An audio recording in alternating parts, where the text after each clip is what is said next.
This is Town Council meeting 22/25. We are in the Town Council chambers.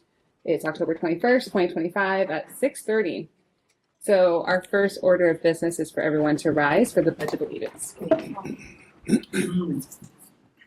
I pledge allegiance to the flag of the United States of America and to the republic for which it stands, one nation, under God, indivisible, with liberty and justice for all.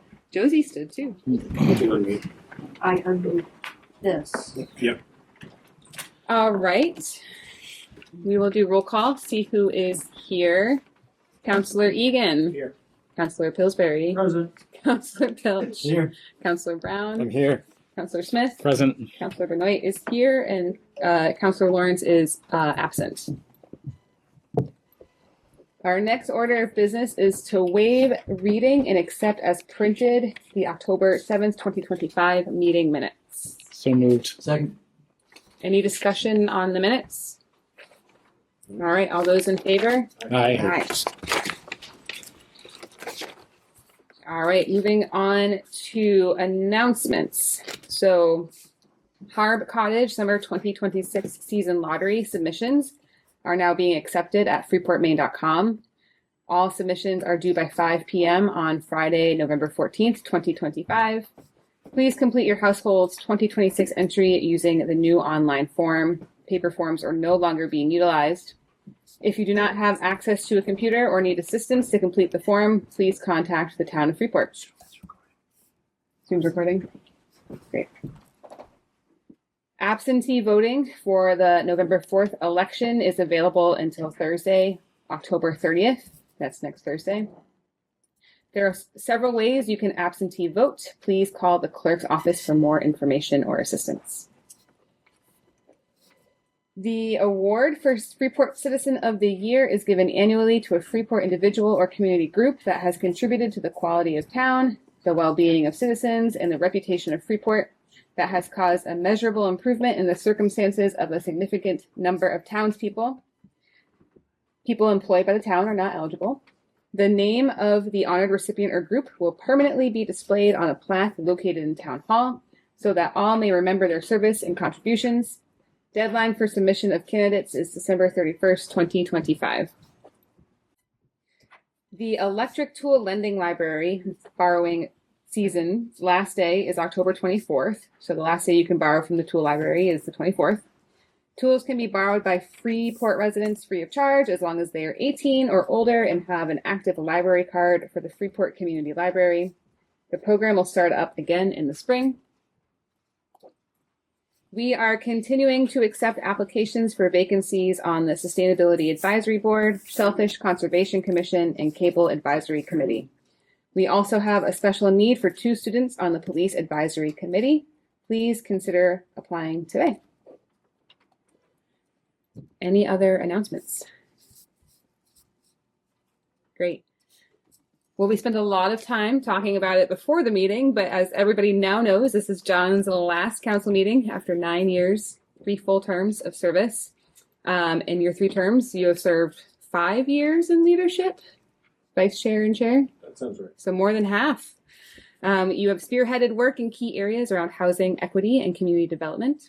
You have made a positive impact as a counselor in a measurable way, and I know we're very lucky to have you.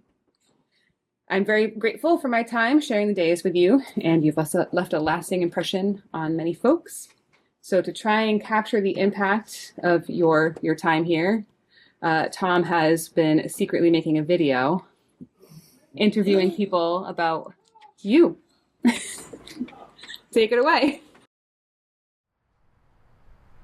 I have to tell you that John is all the adjectives.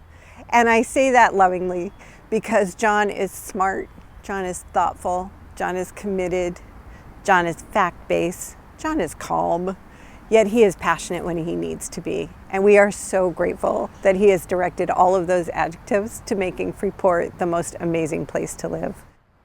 One of the great things about John is you never know where he's going to pop up in Freeport. So he could be helping out with music in the park down at Memorial Park. He could be running the soundboard at Meeting House Arts. He could be showing up at a poetry reading, and it's a delight to see him wherever you happen to find him in the Freeport community. We actually wouldn't be here locked in step like we are, the duo that we have become over the years if it wasn't for John. John was the first person as chair of the council that really filled our tanks and said, "Get to work, girls. I believe in what you're doing." In town politics, every once in a while, someone comes along that can combine intelligence with wisdom and compassion. And then there's John Egan. You know, he tried, I guess. Truly, though, I mean, he does have intelligence, compassion, and wisdom. And not only that, he had the bravery and courage to step up at a time that was very difficult for our town and our country, and he stepped up to lead.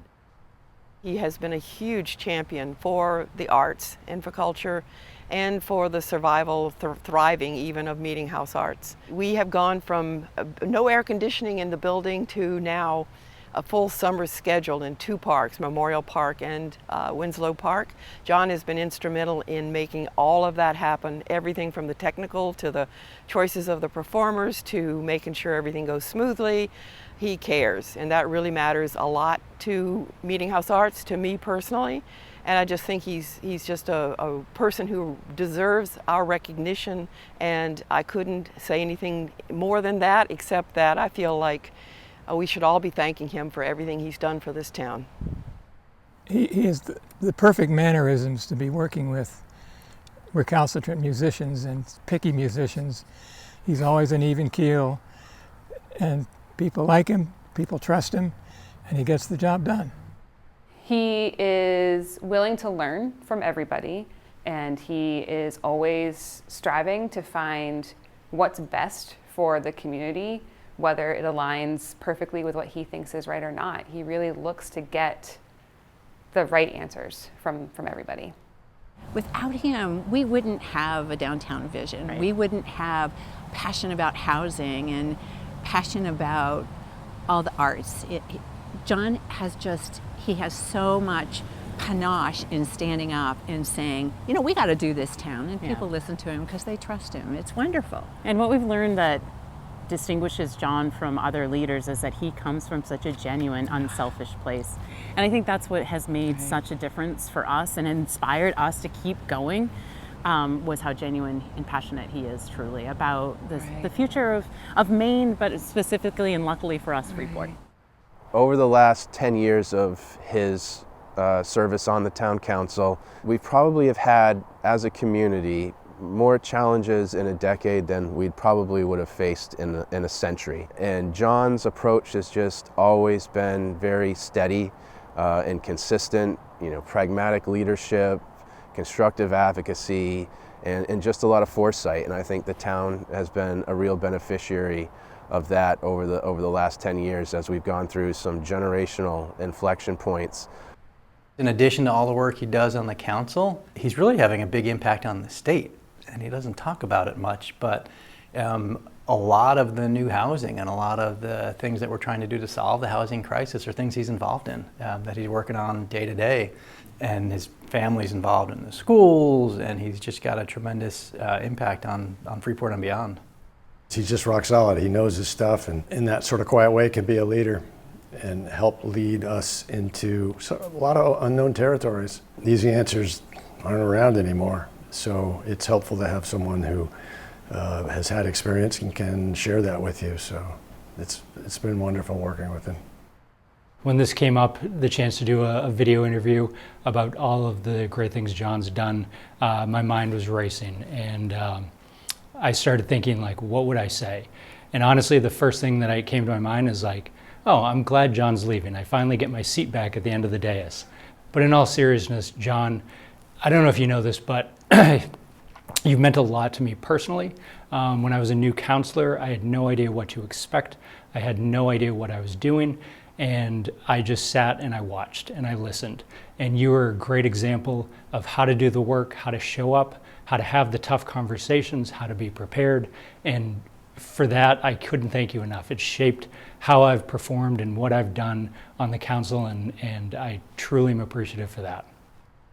It's bittersweet to see him leave council. I'm very excited for him to have more time to pursue his hobbies and dive more into his work, but it's going to leave quite a gap on the dais, and I'm going to miss him. We showed up many years ago at a budget meeting for the school board together and clicked from there. And I am so thankful again that John has been here for Freeport time and time again with all the adjectives. As I'm sure John knows, Egan is a very ancient name, which means son of little fire.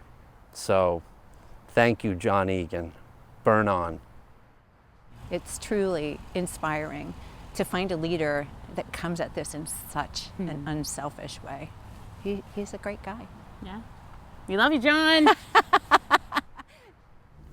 Nice. That's great. Good job.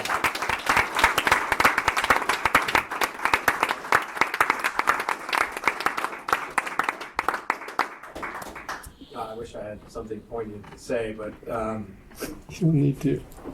I don't think I have anything. So there may be a redefinition of the selflessness after I get my fat eagle head out of the door with presentation. But no, it's been extremely rewarding for me to be here, to learn so much about the town, and particularly to see the caliber of how the town is run. A lot of unsung, unrecognized, unspotlighted people on town staff that actually make all this stuff happen. Sophie sits up here and says, yeah, we got this done, we got that done, and makes a hand gesture, or we hand out a piece of paper and we sign it and we think, oh, well, that was easy. And we don't see the hours and hours of hard work that goes into that. So I think maybe the biggest thing I want to say is I hope people get inspired to participate, because Freeport doesn't run without qualified and passionate and interested people up here. So hopefully that turns into more contested races for the council. Thank you all. Thank you. Jokes is really the swamp.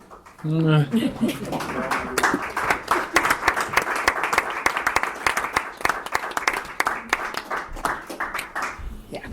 So I did want to give an opportunity. I think everybody up here did speak in the video, but is there anything else you want to say to John while he's here? I have a flow here, John.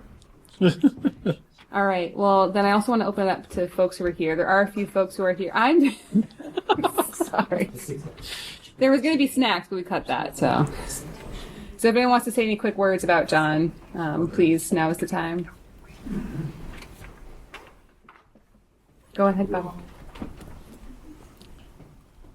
Over there, Vinny? Yes. Yes, Oh, please. yes. Well, I don't think the microphone's working anyway, so. So I'm Bob Stevens, and I lived in Freeport for 50 years, and the last 9 have been particularly blessed for the town, and actually for me in a lot of ways too. Ideas I've had, things I thought were a concern. I could always talk to John about it. I would always know that if I came here, he would set the example, which is followed by the council, to listen courteously and give everyone a chance to speak. And I think the video was terrific. Really said a lot about the town and John and all the councilors. So John, it's Eric said you're seen around town many places. You'll keep that up, I hope. Yeah, I'm not going anywhere. All right, and so as we sat there waiting for the meeting to start, I thought, who started with John? When he started, that would have been 2017, or at least according to that annual report. So there were, at that time, Bill Rickson, Leland Harris, Melanie Stacks, Scott Gleason, Sarah Tracy, and Peter Anzini. So there were 5 or 6 people that had a chance to work with John. And I think we could take each of the following annual reports, and we'd end up with 20, 30 people that have had the opportunity to work with him, learn from him, and be a part of helping him do what he's done so much for the town. Thank you, John. Thank you, Bob. And I know Anna Brown was here, but with the delay we had, she had to go. But she has words for you as well. And so Anna 2 times today already. I coffee this morning. I'll hand it over to Dan for the final bit, I promise. A couple of things to say. When I joined the council 6 years ago, John was already a bit of an elder statesman. I was privileged to serve in council leadership with him for a few of those years. But as you've heard, he's dedicated 9 years worth of his Tuesday evenings to Freeport, along with countless other committee meetings, coffee meetings, agenda planning sessions, and the odd trip to Boston's Island, which is his favorite. Personally, I would love going to the meetings where John was invited because I could always count on a steady, reassuring soul, someone whose presence would bring a smile and a sense of calmness to the room, a quietness that seemed wiser than you'd think given the age. And mostly I'm talking about his dog, Josie. But John was cool too. John's the kind of unsung hero that we need more of. As we know, Maine is facing a housing crisis, and John's one of the leaders doing something to address it. Not in a showy, bragging way, but in a reserved, committed way, insistent on doing the things that matter, even if they're not the things that bring attention. Lots of credit goes to the people who attend the grand openings and the ribbon cuttings, but John's the guy who was involved years before, setting the stage for the build-out, getting everybody on board, getting the financing lined up, and cutting through the red tape. He's the one who would have advocated for updated zoning, for better infrastructure. His name might not be on the bronze plaque in the lobby of the new building, but I'd like to think that his name should be engraved on the water and sewer lines that he helped fund, or under the paved bike trail that he helped create. I'd like to think that one day the Freeport Historical Society, years in the future, will be conducting some archaeological digs and see John's name popping up on all the town's buried infrastructure. I wonder, who's this Egan guy? All this to say, John's fingerprints will be on Freeport for a long time to come. But more than buried utilities, what I think we all think of when we think about John is his steady leadership, whether that's as chair or vice chair, or by offering his well-considered words from the other end of the dais. We'll think of his ability to know when to question and when to trust. We'll think of his uncanny ability to take complex financial topics and distill them down to get at the core of an issue. And we'll think of his profound and humble presence. But for me, I'll think of the guy in the shorts and a tie-dyed t-shirt with a bandana on his head with his wife and his dog in the woods. So thank you for all you've done for Freeport, John. We'll miss you up here. And on behalf of the staff, the council, and everybody in Freeport, we have some things for you.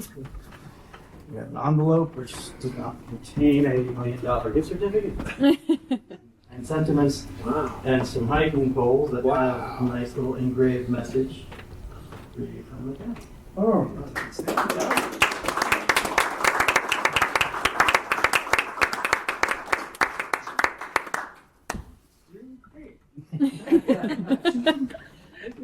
Okay, we'll leave you alone now. For now. These are extremely appropriate. I use them all the time. We'll give Michelle her back. Okay, thank you. Well, we'll miss you. So come back often. Will do. All right. Well, with that, we'll move on. And we usually do counselors first for information sharing, but I'm going to let Paul go home to dinner. So we'll start with you. So Paul Johnson is the Director of Economic and Community Development with GPCOG. I invited him today to give an overview of the services that GPCOG offers to towns and Freeport in specifically. So take it away. Thank you. That's a very tough act to follow. But I will say Joanna and I are in a leadership camp together, and John was the keynote speaker on our first weekend trip. Yes. And you would have thought there was a rock star coming to town. And Joanna was like, I'm with the band, I'm with the band. But everybody was very excited to hear John talk about housing in Maine. As usual, I was very excited to see Josie. Yeah. So anyways, thank you. And my name is, as Joanna said, my name is Paul Johnson. I work for the Greater Portland Council of Governments. I'm here really just to give a reintroduction to what we do. We are a somewhat innocuous and confusing organization. So anytime I am allowed face time in front of elected officials or members of the public to explain who we are, I jump at the opportunity to do so. If you are in the audience or up there at the dais, we are a member organization, and you pay us annually a fee per capita. So Freeport, I believe, has about approximately 9,000 people. So the budget line item for Greater Portland Council of Governments is about $20,000. Freeport, it's not exactly 20,000, but I bet you I'm pretty close.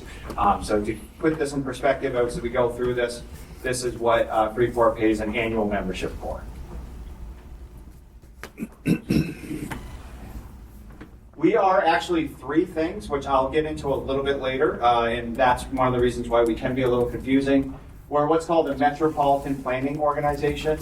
We're also an economic development district, and of course we're a council of governments, as the name would suggest. So I'll get into a little more depth in what all three of those things do and how they interact with Freeport in a bit. Just some of our mission statement. Our mission statement, what we're guided by, is we strengthen communities and connect the region to build a vibrant, inclusive, resilient future. We are a regional organization first, and it is our goal to always try to foster collaboration amongst not just Freeport, but Freeport amongst the other communities in Cumberland County. Our values are: we try to operate with excellence, we connect people, we are nimble, we honor equity, and we are stewards of the area. And we try to help cities and towns do together what they can't do alone. Some basic stuff, we do group purchasing. Common thing that we do with municipalities, which I think we do with Freeport, is we group purchase, yes, Sophie, thank you. We do collective purchasing of your road salt. So instead of Freeport bidding out your road salt, which obviously we go through a lot in the winter, we get all of the municipalities that are willing to, and we take that bid collaboratively to reduce the cost, because we can purchase more volume with more players. So that's a very basic thing that we do. We also have a lot of grant and funding support. In many, many realms, we are, for lack of a better term, we can be gatekeepers of federal funding, and we can be gatekeepers of state funding. Some examples: I run what's called the Brownfields program, which is funded by the Environmental Protection Agency. We just awarded $4 million towards housing projects in the area. And that funneled through me, funneled through GPCOG, in order to remediate some environmental impacts and unlock some opportunities for housing. Another example would be the state of Maine has what's called the Housing Opportunity Program. They often are funding different projects. Some of that money might funnel down through a project we might do from Freeport. So a lot of times we are a pass-through entity or a gatekeeper, or we provide direct services to you, but you don't pay for them directly. We're able to get funding for it on the back end. We also do lots of community engagement and communication support with your membership. We've stepped up our role in advocacy. Currently there's a property tax advocacy group that is made up of different towns in Cumberland County. Instead of just one town essentially trying to tackle the problem, we convene and have other people from all over to tackle the problem together. We've had a couple informational sessions on LD 1829, which I'm sure has been a topic of at least some intense conversation in Freeport. Those are opportunities for us to bring everybody together. And we also offer mediation and facilitation services, at least one per year, free of charge or included with your membership, where we can come into your community as a third party, and we might help the council work with the planning board, or the planning board would work with the community, or what have you. We've done several of those in the last couple of months. We also have lots of data collection and analysis. I will mention that the later slides here are hyperlinked by design. So I've linked these straight to some of our data pages. So we make this available to the public or counselors. You guys could use this, the later part of the slide deck, as a top level way to dig down into some of our data sites that you can explore on your own. I've already mentioned some of this with the grant funding. We do housing, land use, climate planning, and implementation support. I believe we did Freeport's climate action plan. I don't know if I'm correct there, but Yep. We did. Okay. It is not my department, but we were involved with Freeport's climate action plan. I'll also say I was here about a year and a half ago, and we presented a cost to serve modeling for your different housing choices. That's another example of product service we provide. We are currently providing that to 5 other communities throughout Cumberland County in different various phases. I've also provided, I think in the last year, I've provided at least one, perhaps two short-term rental analysis for the town of Freeport, just to give you guys an idea of where your current short-term rentals are and what that has as far as a percentage of your housing stock and what they look like geographically. We offer software that now currently 7 out of our Cumberland County communities are using the software together. Which has been a huge win for GPCOG because we were able to actually take those very much reduced licensing fees and we brought that operation in-house. So instead of hiring another code enforcement officer now, we have a lot of our communities have been able to save money and we're able to on the back end support them with some of this enforcement that is hard to wrap your arms around.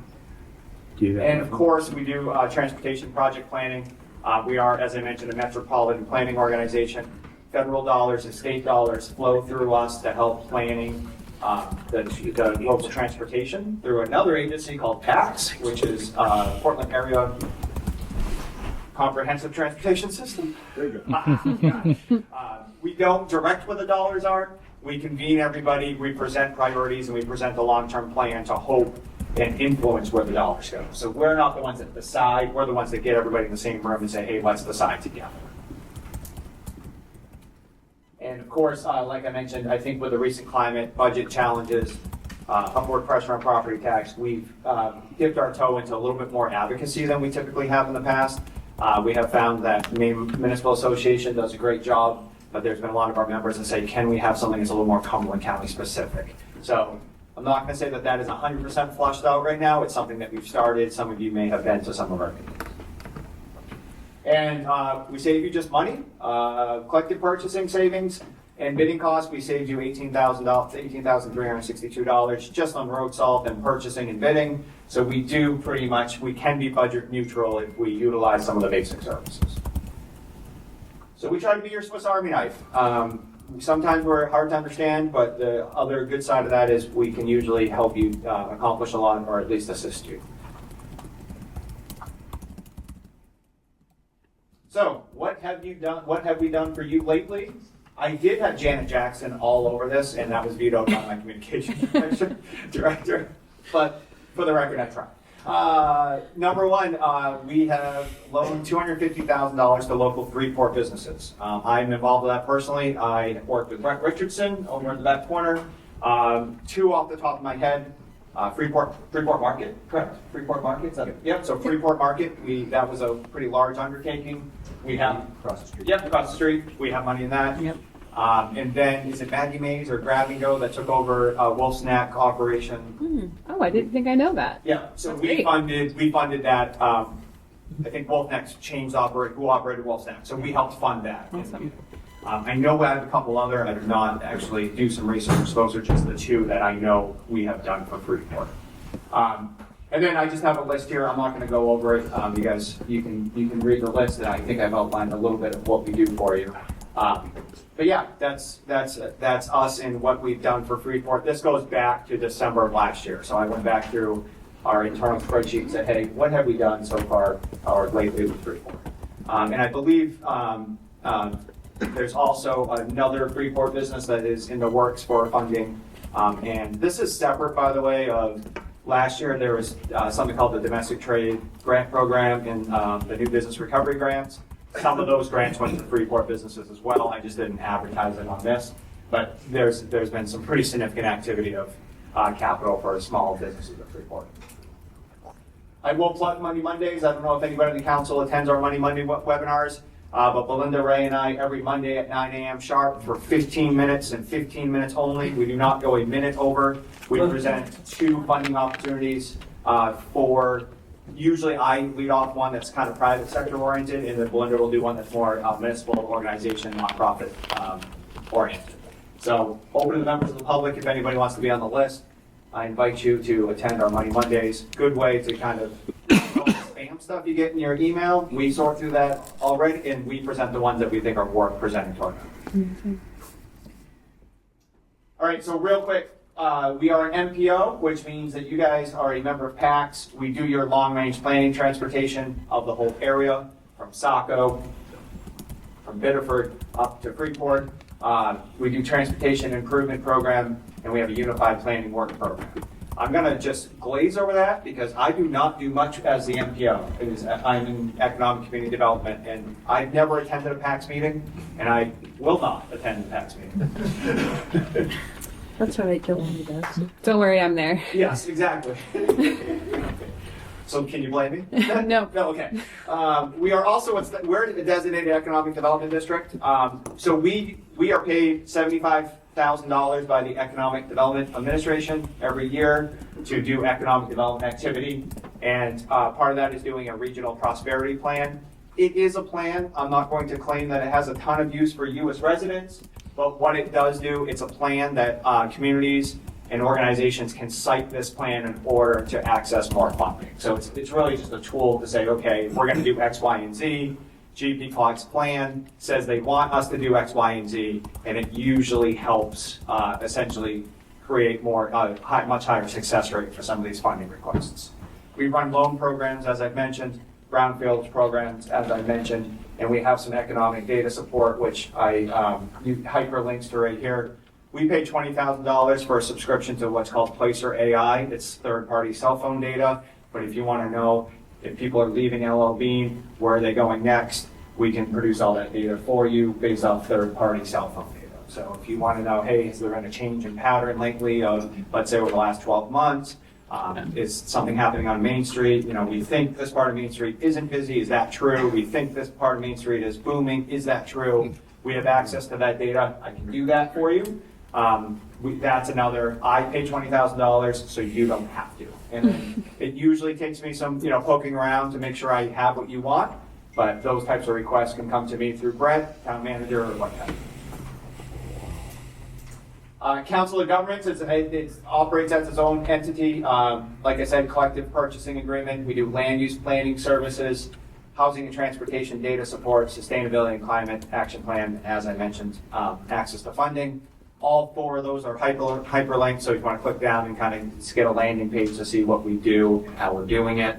Some of our data, the data support under this one, this links actually, not on the internet, but this links straight to some of our community profiles. So some cool stuff about, it takes a lot of the census data, which can be a little bit jumbled on their website. And it's pretty simple to click around and see how Freeport compares to the rest of the county. We also have a housing dashboard that shows we're doing housing permit collection, so you can look at where does Freeport stack up per capita, raw amounts for building permits, all that good stuff. All of that's through that hyperlink. And that was quick, but I think that's probably what you're looking for. Great. So at this point, any questions? I just want to point out a good talking point for your MPO transportation. Thank you. Stuff. Much appreciated. Almost 4 years ago, Let me rewind. Okay. Yeah. the town had to respond extremely quickly to a DOT shrunk deadline to participate in planning for the bridges that are going over the highway right now, and to add a pedestrian and bike lane. Yep. And I'm exaggerating, we had about 8 minutes to make our decision to participate in funding for that. It was longer than 8 minutes. It was, I think it was about 6 weeks. And we had to make a decision on whether or not we were going to commit money. And we couldn't do that without having an election for a bond. And so the only opportunity we had was to have a single issue bond election in March, in the middle of winter, in the middle of the pandemic, and expect people to come out and vote for it. So that was a pretty uphill effort for municipality. GPCOG, along with a former councilor, Jake Daniele, put a fire hose of energy into that, and we got something like almost 2,000 people to come out and vote in that election, 4-1, in favor of spending the money on a very small amount to get a bike and pedestrian lane, which you can now see it over at exit 20 and is about finished on exit 22. So that was instrumental. I don't believe we had any chance of getting people out to vote for that in the middle of the winter, in the middle of the pandemic, without a communication campaign run by GPCOG. So thanks for that. Good talking point on transportation. And I will for sure use that. And I will say I went to the summit, the GPCOG summit last year, and heard Christina mention facilitation as one of their services, and was like, my mind was blown. So you really are the Swiss Army knife. So I just want to, the reason I wanted Paul to come here is really, there's so many things that we can utilize GPCOG for that would add capacity to some of the conversations we're having. So just as a refresher that we have this resource. Yeah, the two most recent ones we did that are literally within the last 2 months. We were in Cape Elizabeth. There were some parking issues around some of the parks, the state parks in Cape Elizabeth. So then we held a public forum. It's a heated discussion. So we were there as disinterested third party. And then we did a facilitation between the Gray town manager and the council, new town manager, new council, and we did a facilitation. So one was like public facing and a lot to do with the public, and one was more about, hey, how do we work together as two different branches of the government, so to speak. So the one thing that you have not hit upon, which is I think a superpower of GPCOG, is especially as a brand new manager to the region, having a place for me to call when I truly didn't know. The staff was really great at listening to me not know and then tell me it wasn't in their division and then hooking me in with the exact right person. So I think that goes a long way. I appreciate saying that. And we do field a lot of that from a lot of staff. Like, hey, I don't know where else to go, or this is a silly question, or, where do I get started? Great. Other questions? Okay. Thank you. Thank you. I hope that wasn't too quick, but. No, it was perfect. Okay, perfect. All right. So I can go through some of we'll go information sharing before I turn it over to Caroline, or you can come up now, whichever you. Come on up.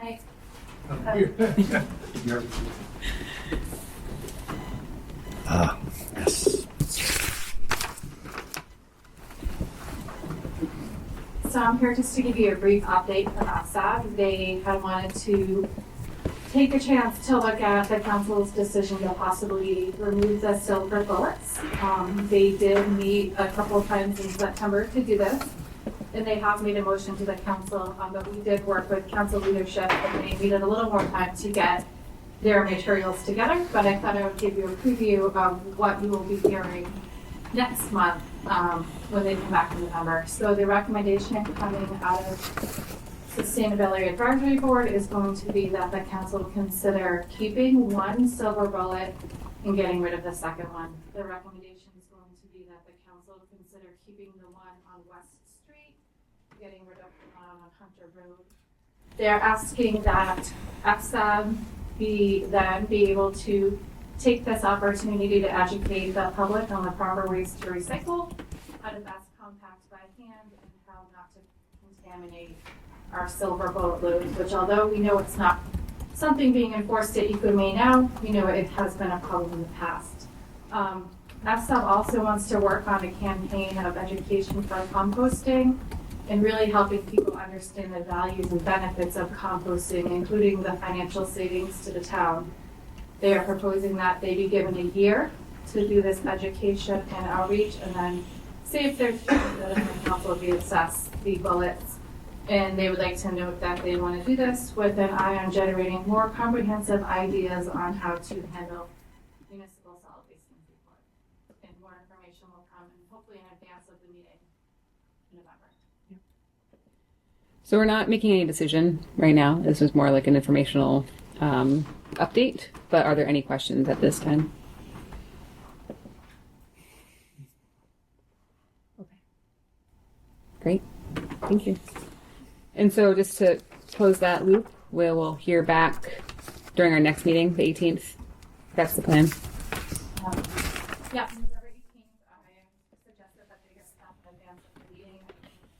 If the council will into it, I'd love for it to be an agenda item so there can be some back and forth and be able to answer any questions. Okay. They're going to meet next week and refine their materials for you. Okay. Thank you. All right. So back up to information exchange for counselors to share any conversations with constituents or committees, anything else of interest. Do I have anything from the council?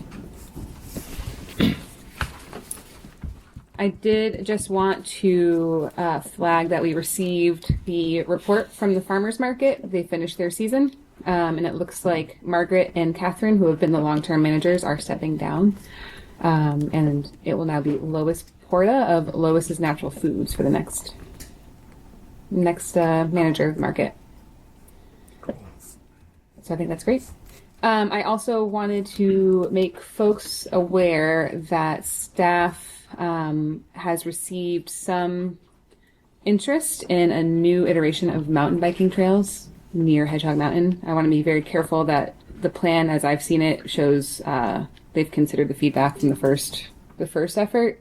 Right now, that's going to the Conservation Commission for review and discussion, and we'll bring it back to council once they're able to do that.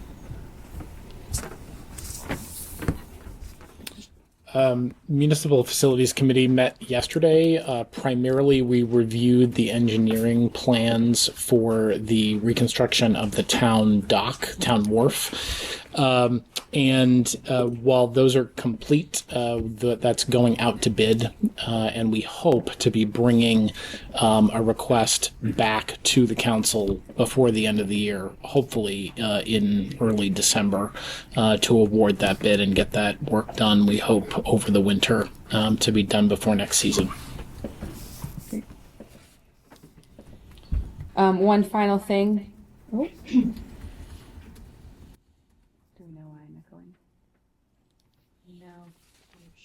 I'll turn off the microphone for now.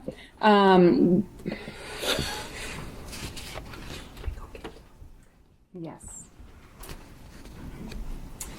We hosted the Metro Regional Coalition here last week, which is part of GPCOG, as Paul was just discussing. So membership for that is typically the chair and the manager of each town in the region. This was a special meeting. We had Speaker Fecto here to review LD 1829. Sophie, the rulemaking for that is currently underway. Microphones on. Can you? I'm very echoey. Your microphone. It is on. Okay, thanks. And so as the rulemaking continues on for that, Sophie will be able to give us updates. I don't know if you have any thoughts on that, John. I think the only thing I'd add is there was a lot of I think it's this compromise and back and forth in the creation of that legislation, and I think the supporters recognize that it's kind of a solid double, not really a home run, to use a baseball analogy, right after a great game last night. So I think that there's a recognition that there could be some tweaks, particularly maybe just clarification for municipalities, since sort of abiding by and taking in initiatives passed by the legislature in a home rule climate can be sticky in terms of communities understanding where the health is and sort of where the requirements are. So at least that was my interpretation. So glad the speaker was here. I think he's doing a tireless effort to try and get out to as many communities as he can to talk about just those kind of dynamics. Yep. All right. Anything else for information exchange? All right. So before I hand it over to Sophie, so I asked Sophie, Caroline, and Brett to spend some time during the manager's report to do a full debrief of the trial of Bowen, Maine, the three-way stop, to kind of go over what went well, what did not go well, what's next, and to address some of the feedback we've gotten from residents. I just want to say I really appreciate people's patience. Do I think it went perfectly? No, but I think that we learned a lot with really good data, and it gave us good insight for things that work and how we can do a better job with trials in the future. And I remain very glad that our town is willing to try things and adjust and be thoughtful about the future and try and be proactive. But I do want to acknowledge also that I did receive some feedback that calling it a successful trial felt a little, didn't really acknowledge some people's frustration. And I think that's fair feedback. And I think Brett will spend some time going over what was successful and what was a bit challenging. So, Sure. Yeah. Thank you, Councilor Benoit. Brett Richardson, Development Director for the town, and here to do the recap, just as Joanna said. So I think just to echo what we just heard, the first and foremost is to thank the residents of Freeport on their patience through this process, and then also for the constructive feedback. Through that feedback, we learned a lot about what the issues were. Staff was able to respond fairly quickly, and we'll talk about what some of those issues were, what the responses were, and what we learned. But most importantly, thank you. It was an experiment to learn from. We learned a lot, thanks to the patients. So tonight, we're going to talk a little bit about why we conducted the experiment, get a little context for this, what we measured, and to Joanna's point, what is success and what does that mean? Challenges and lessons learned, and then the next steps for the Village Corridor Initiative, which is the broader corridor that we're looking at, as well as the downtown intersections.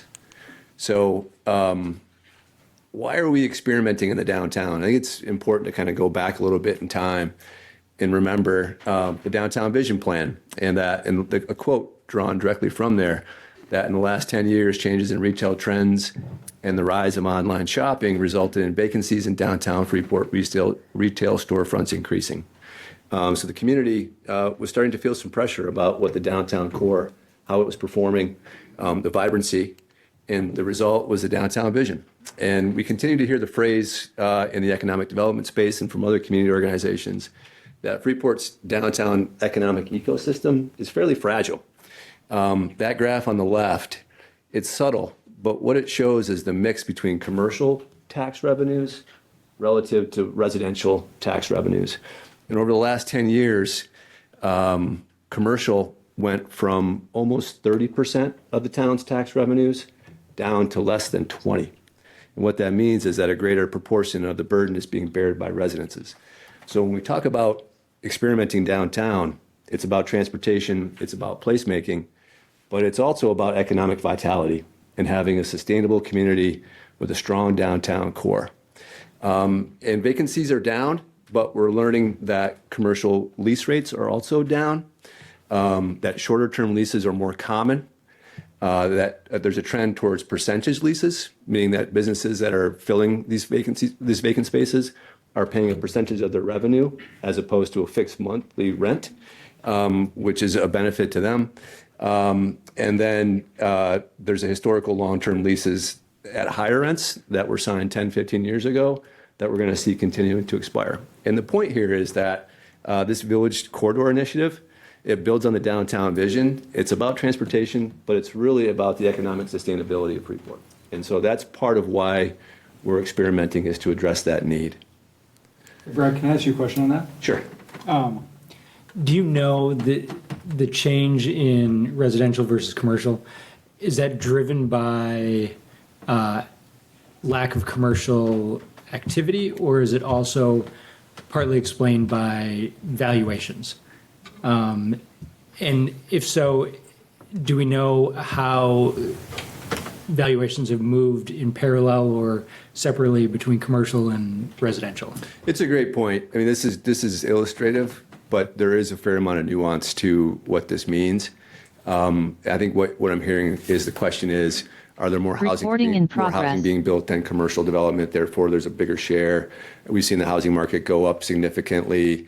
Is that impacted here? There's no question that there is some of that going on. But it's important to note the general trend line is really about 1% a year changing. So it's something that we need to be cognizant of. I think talking with Min, the assessor, that a really healthy ratio is about 75-25 or more. And we've dipped below that and we're continuing to. So it's important. Great questions, great clarification. We can do more research on that. This is really just about to illustrate the trend. And this is a direct quote, too, about how the downtown vision was created with strong, robust public input. So the downtown vision grew out of the input from the people, 800 or more, who live here, who have deep roots in town, and who understand the nuances of the downtown. It was informed by experts who have seen and participated in revitalization in other towns, and it was guided by a dedicated team of employees and volunteers. So 2022, the downtown vision, this work to experiment at Main and Bow is really about doing work about that and trying to address these core challenges that we've known about as a community for a few years, if not more. It's also important to note, I think, that the Main and Bow Street intersection is the focal point of downtown, but the Village Corridor Initiative is really looking at the corridor from Main Beer Company north to Upper Mass Landing Road. So this is one experiment to learn about how different traffic controls and different intersection configuration can work, but it was designed to inform our understanding of the broader corridor and how that plays together. So we learned a lot in a short period of time, again, thanks to the patience of the community. This is an ongoing effort, and we'll talk a little bit more about the next steps for this here in a few minutes. To revisit, the vision for this intersection came out of the 2022 Downtown Vision Plan with the idea that Main and Bow is really the heart of downtown, and that a fair amount of space is really devoted towards automobile traffic, and that there's an opportunity to strike a different balance that continues to respect automobile traffic and make sure that it flows smoothly, but also to balance the needs of pedestrians, downtown businesses, and bike ped folks as well. So this effort is again, something that's a few years old, and we're testing now to see if we can get to that vision. The quick build that we saw in the fall here, this speaks to the word success and what success means. Really what we were focused on is whether or not an all-way stop functioned from a traffic movement standpoint. So if folks heard the word success and were concerned that they saw vehicles blowing through a temporary stop sign, if they heard the word success and thought that traffic was backed up from Mallet Drive, those are issues, right?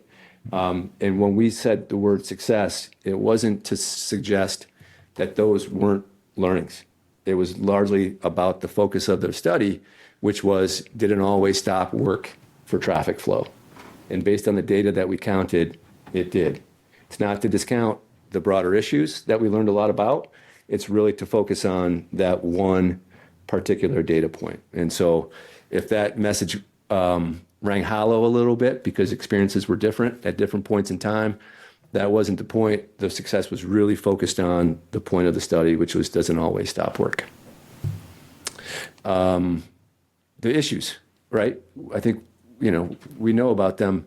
We experienced them. The traffic initially, the lanes were too tight. We started with a design from engineers. It was expensive to implement the full demonstration in the fall. So what we opted to do was a quicker, simpler test.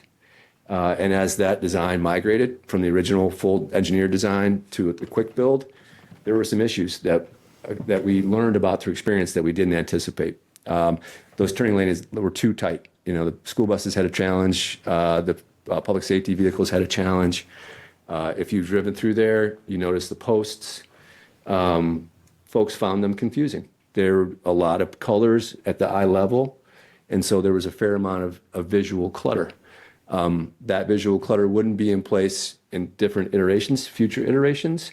But if you're coming to this, driving into the intersection and you don't know the backstory and you don't know the purpose of it and you experience that, there's no question that you would say, what is this and why are we doing this, right? There's a reason. It was to learn as quickly as we could and inexpensively as we could, but there's no question that the visual clutter was experienced by people and not always in a good way. And then public safety, access and passage. We learned in those first couple of days that a fire truck had a challenge getting through the main street. The good news is we can plan for that in the future and feel comfortable that we can address that. And then lastly, bus parking. Fall is a busy time of year with the leaf peepers who come to Maine. We had a lot of tour buses. That was increased because there were storms in the Caribbean and some cruise ships were diverted from that to Maine. And so there was new operators and a fair amount of freelancing by tour buses. And they're critical to our downtown economy. We can plan for that with more time. So those were really, the big issues. And again, thanks to the community for providing that feedback because it allowed Public Works to get out there. And they worked really hard and were quite responsive to remove posts, to adjust the intersection. And by about the 7th or 8th day, school buses were able to make the turns, delivery trucks were doing better, and it seemed to flow pretty well. So again, but that's had to do with good feedback and patience on the part of the public. So this is the big issues that we've learned, and already ideas are being generated to respond to those. Again, the key point here is that we designed this to learn whether or not an all-way stop would work from a traffic standpoint. And a successful trial does not mean that the trial was perfect in all situations. We learned that. And then findings, the always stop. We've done a few presentations here to this council on the data that we collected. We collected car queues. And what we found was that the always stop slowed traffic a little bit, but it didn't really degrade traffic in a big way. And we also had the opportunity to observe the always stop during the fall festival, when it was one of the busiest days I think Freeport's had in a number of years. And if you looked at the intersection at Main and West, and if you looked at the intersection at Mallet, the traffic lights, those were quite backed up. But the intersection at Main and Bow was flowing pretty smoothly, even though it had 3 times the volume of pedestrians that you'd see in a normal time, right? So that's a lot. There's 45 pedestrian events in a 15-minute. So every 20 seconds, a group of people were crossing, at a pedestrian crossing, and traffic flowed there. The issues were mitigated during the trial and can be eliminated in future designs. Again, large vehicles, location of pedestrian crosswalks, that's an important thing too. If you've noticed the Bow Street parking lot, how it's kind of set down Bow Street a little bit, if we were to do this again, that pedestrian crossing would be moved up to the intersection, which would open up sightlines. You move the posts so there's not the visual clutter. You move the pedestrian crosswalk up, all of a sudden the visuals are much wider and safer. Public safety vehicle access, big priority, and then the tour and Breeze bus stops to make sure that we're thinking about that. And then I think a silver lining, when we were talking about this initially, there was a number of residents who accessed downtown by using Bow, and they were quite worried about what this would mean for their access. And what we found is that flow from Bow onto Main dramatically improved because there were openings based on the stop signs that allowed that traffic from Bow to move pretty quickly. We also learned that, and Earl's not here, but hats off to him, that trials take a lot of staff time and effort. We originally talked about this as being simple. DOT provided the equipment, so the cost would be low. But due to those learnings and the staff time that was invested in iterating and making moves, nothing is quite simple with trials. And then the last point, we pulled it a little bit early, a week or two earlier than the original goal. And we, I think, made that decision or recommendation because we'd essentially learned as much as we could from that current iteration. Recognizing that the challenges existed, the visual clutter was there. We had accomplished the goal of determining whether an always stop worked. Once that was determined, it made sense to pull it. So the next steps, with the caveat around the word success, that again, one more time, thanks to the community for the patience, that success wasn't to, exacerbate anybody's frustrations. It was really just to communicate that the point of the study had been met, and that was whether or not an always stop worked. So Stantec, as part of this broader initiative with Maine DOT, they're wrapping up current conditions. So they're analyzing that corridor from Maine Beer Company to Upper Mass Landing Road. They're identifying where some of the hot spots are for collisions. They're looking at where there's gaps in the sidewalk service. There's looking at gaps and opportunities to fill in bike lanes. So we're going to have a good baseline about what the corridor looks like now and where the gaps are in the next couple months.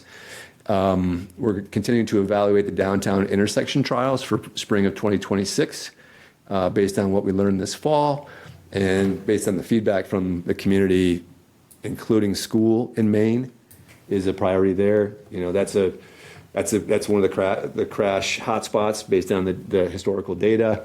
And it's a scary intersection for pedestrians. There's a lot of traffic there. So the opportunity to take what we learned at Main and Bow and include School Street in that is an opportunity that seems like low-hanging fruit that we're hearing from feedback from the engineers, from DOT, from the public. We're currently also looking at the land around the Route 1 corridor to understand what kind of development we could see over there on that corridor over time, and that helps us plan for any new traffic that would be generated by that. So the idea is to understand, not to plan for the corridor of today, but to plan for the corridor of 20 years from now so that we can manage that traffic in a smooth way and maintain the levels of service that we're all accustomed to. So we'll have some more information about what type of units could fit where, what that means for the corridor probably later this year, towards the end of this year, if not early January. And then the idea is to have a check-in with the council, a joint workshop with the Complete Streets Committee, who sort of is the staff committee for this effort because it has to do with roads and bike ped safety, to do that in late January, early February, and to bring back designs, to bring back new iterations based on what we learned to move forward. Happy to take questions. Anything from the council?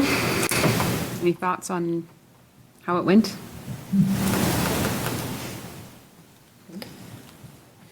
Thanks, Brett. I'm sure you're ready for year 2 of your DOT graduate degree. Traffic engineering stuff. I didn't hear a whole lot other than maybe there's email traffic that some of us got to all counselors. Thanks for clarifying the definition of the term success.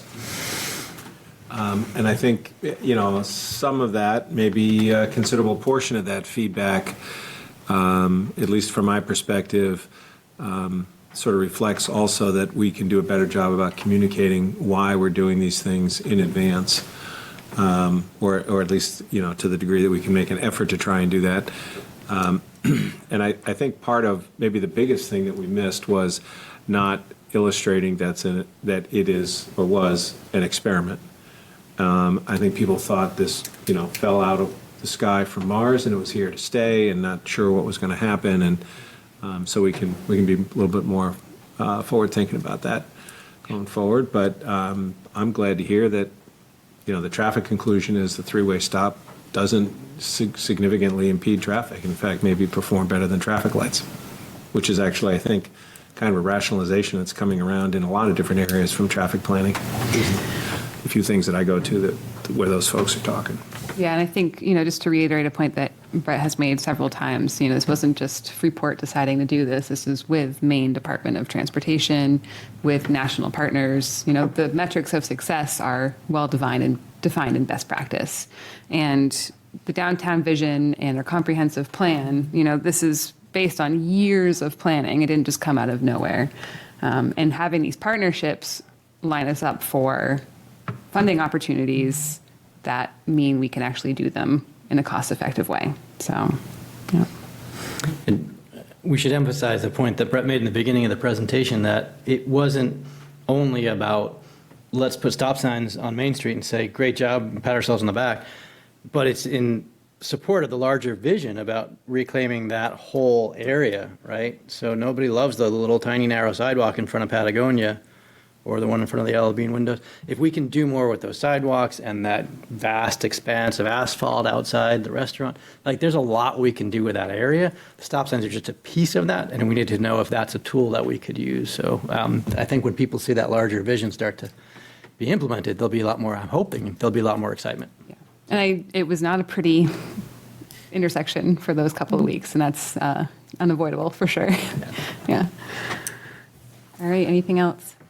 I do have a question, a technical question, because we had some difficulties, and I would like this to be public. Mm-hmm. So I just want to make sure we somehow figure out how to make sure this is ideally your presentation. I don't know if we've recorded it. I think we have, but making sure this gets out publicly.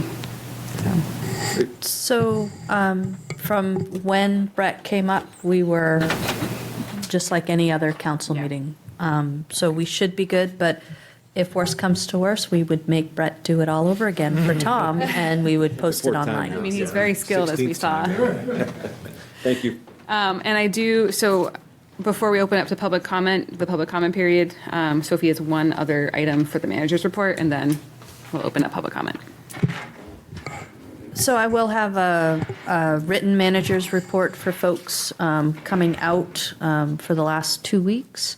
But I wanted to make sure council understood that we've received notice that SNAP, which is temporary food assistance, everybody received their SNAP allocations for October, but since the government is shut down, if the shutdown continues, there will be no SNAP benefits provided for starting in November. If they're SNAP money on their EBT cards from October or previous months, that will be available to people.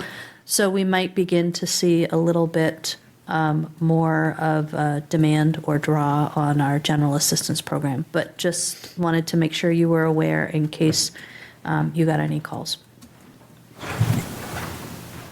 Have you talked to Freeport Community Services at all? I haven't, but I am not. I know I did have a conversation with Carrie Weeman, our general assistance administrator, today, just to make sure that they were also aware. Lynn, our on the ground person, is over at FCS every day. So I'm sure that they're having conversations, but we want to just double check. Any questions for Sophie? Okay. So we will move on to the public comment period. This is for folks who are in person. So folks can go up to the podium and introduce themselves by name, and we ask that you keep it to 3 minutes or less. So folks are welcome to step up.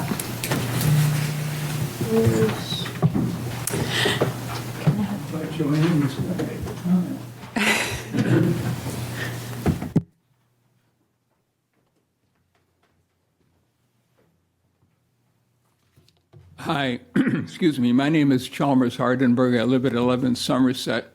In the condominiums over the road here, I represent the condominiums. There are 50 or roughly 50 owners there, and we are abutters to the railroad bridge. And as you know, I've been talking about what the railroad bridge is going to do. And I just want to make a comment tonight about transparency.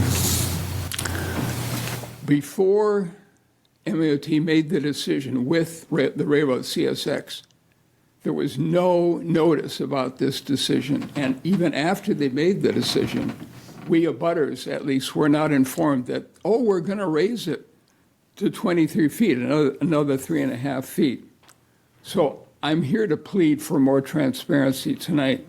I want to thank Sophie for arranging the meeting on Thursday, albeit a private meeting. I understand that Maine DOT wanted to talk only to staff, and she got them to talk to 2 counselors and 2 people from Complete Streets. But I, as a butter and a representative, I want to have the chance to look Maine DOT in the eye and have them tell me why they need to raise this bridge 3.5 feet. Because the railroad doesn't need it. The railroad's going to say they do, but they don't.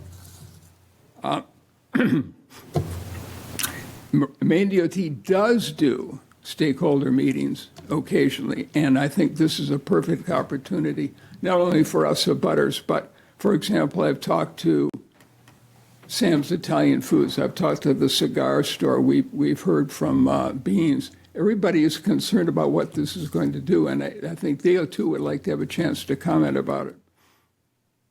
Finally, I want to reiterate 3 words or 3 phrases that Brett used, because I think this is going to be rough. He talked about vacancy, he talked about vibrancy, and he talked about our fragile economy. And I think if we're looking at 5 years, is my estimate, of construction for this increased height railroad bridge, we're looking for a disaster on all 3 of those points. Thank you. I just want to personally thank you, Chalmers, for bringing this up and championing it. I don't think this meeting would have necessarily happened without you. And just to reiterate, too, that we'll certainly make sure that this meeting isn't in replace of regular public engagement. So we'll keep you posted. Thank you. Anybody else? Okay. So we'll go ahead and close public comment, which means we're moving on now. We'll start with item 138-25. So this is a public hearing relative to the General Assistance Ordinance. Sophie, take it away.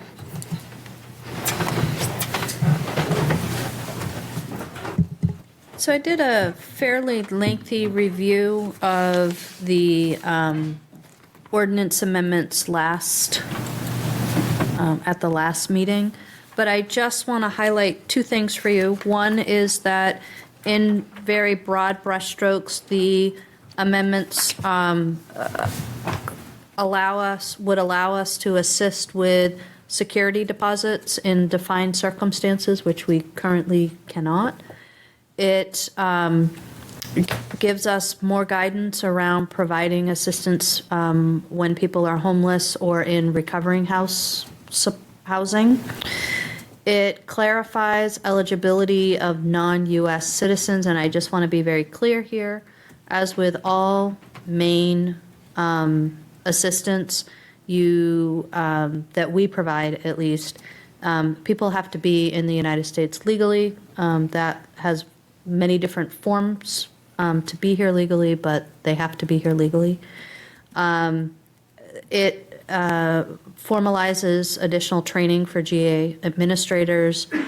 It clarifies presumptive eligibility for emergency shelter, and it updates workfare, which Freeport does not use based on legal advice that we and other municipalities have received. How applicant use of resources and lien procedures. I also want to bring your attention to page 23 of the ordinance that was posted online. When we did a second review, we see that we missed an amendment. So on page 22 in the bottom paragraph, where it says in the second line of that paragraph, applicant for up to 6 months, it should say for applicant up to 6 with a strike through, 12 with an underline, months, if as a result of the denial, the applicant stays in temporary lodging. So it's a note, but we missed the amendment there. Okay. Any questions before I reopen the public hearing? All right, I'll go ahead and open the public hearing for this item. Do we have anybody online? We have lots of people online, but no hands raised. Okay, so we'll go ahead and close the public hearing. Councillor Smith. Be it ordained that amendments to Chapter 46 General Assistance Ordinance ensuring consistency with state of Maine law and regulatory requirements be adopted. Second. Any other discussion? Okay, all those in favor? Aye. All right, moving on to our second public hearing. This is in regards to the design review ordinance as it pertains to height on Depot Street. We have Kyle Drexler, our town planner, here to introduce it. Hey everyone, Kyle Drexler, town planner. So we talked about this last month when we were setting the public hearing, but just give a brief overview for the record. So back in October, council approved a maximum building height increase on Depot Street in our zoning ordinance. One thing that excuse me, was a little overlooked is the fact that our design review ordinance also has some of its standards relating to height and scale of buildings and things like that in the same area. And while the zoning ordinance provides an objective height standard of 55 feet, the design review ordinance is more subjective. And seeing as the planning board and council's intent at the time was to allow that increase in size, we created a draft amendment here that would exempt buildings on Depot Street in that part of the Village Commercial 1 district from having to abide by the design guidelines in the design review ordinance related to building height. And they would just follow the height standard in the zoning ordinance. So that's what we did. The planning board held their public hearing on it. We did all the legal advertisements for it. The planning board voted to recommend it to town council. So now we're here. Happy to answer any questions. Sounds great. Any thoughts, questions before we open the public hearing? All right, go ahead and open the public hearing.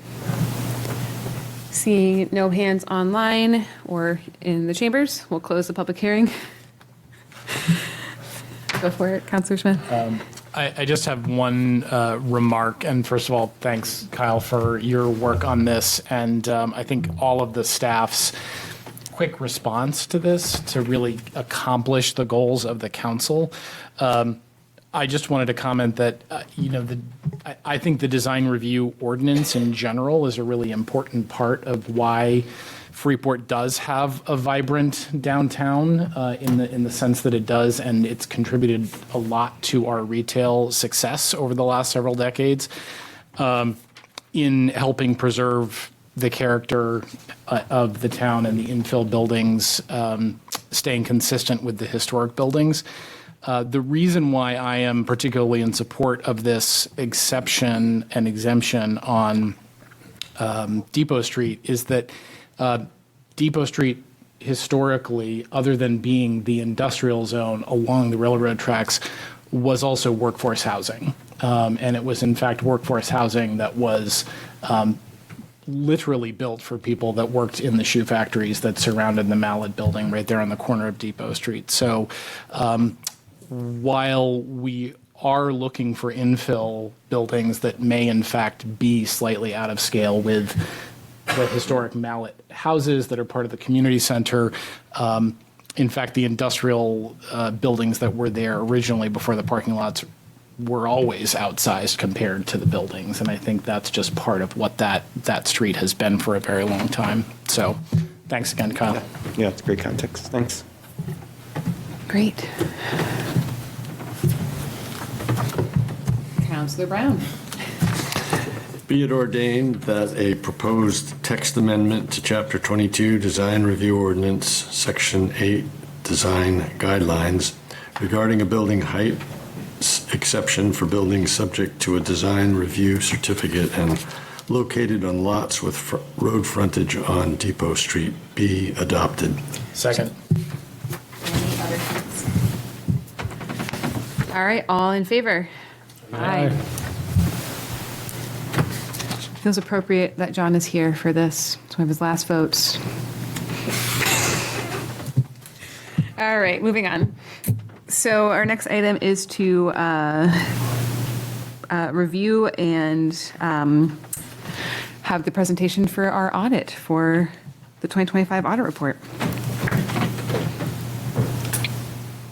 Take it away, Jessica. Yeah, so I am actually going to turn it over to our auditor, Jennifer Connors. She has the presentation that she will be bringing forth. You should have copies in front of you. And I will turn it over to Jennifer and then take questions if needed.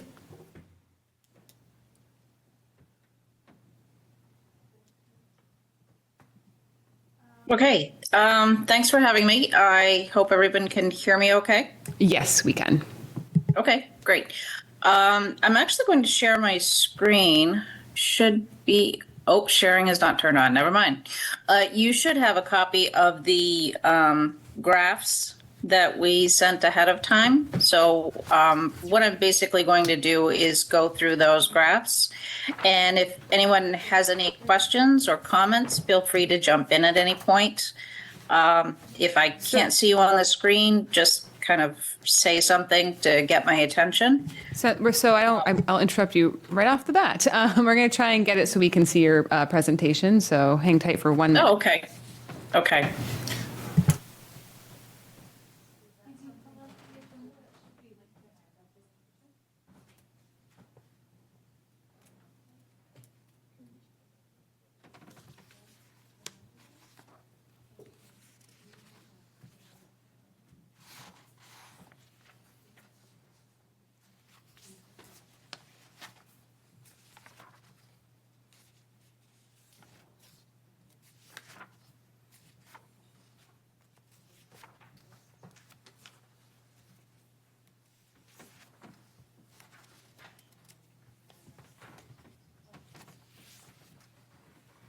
All right, could you try now, see if it works?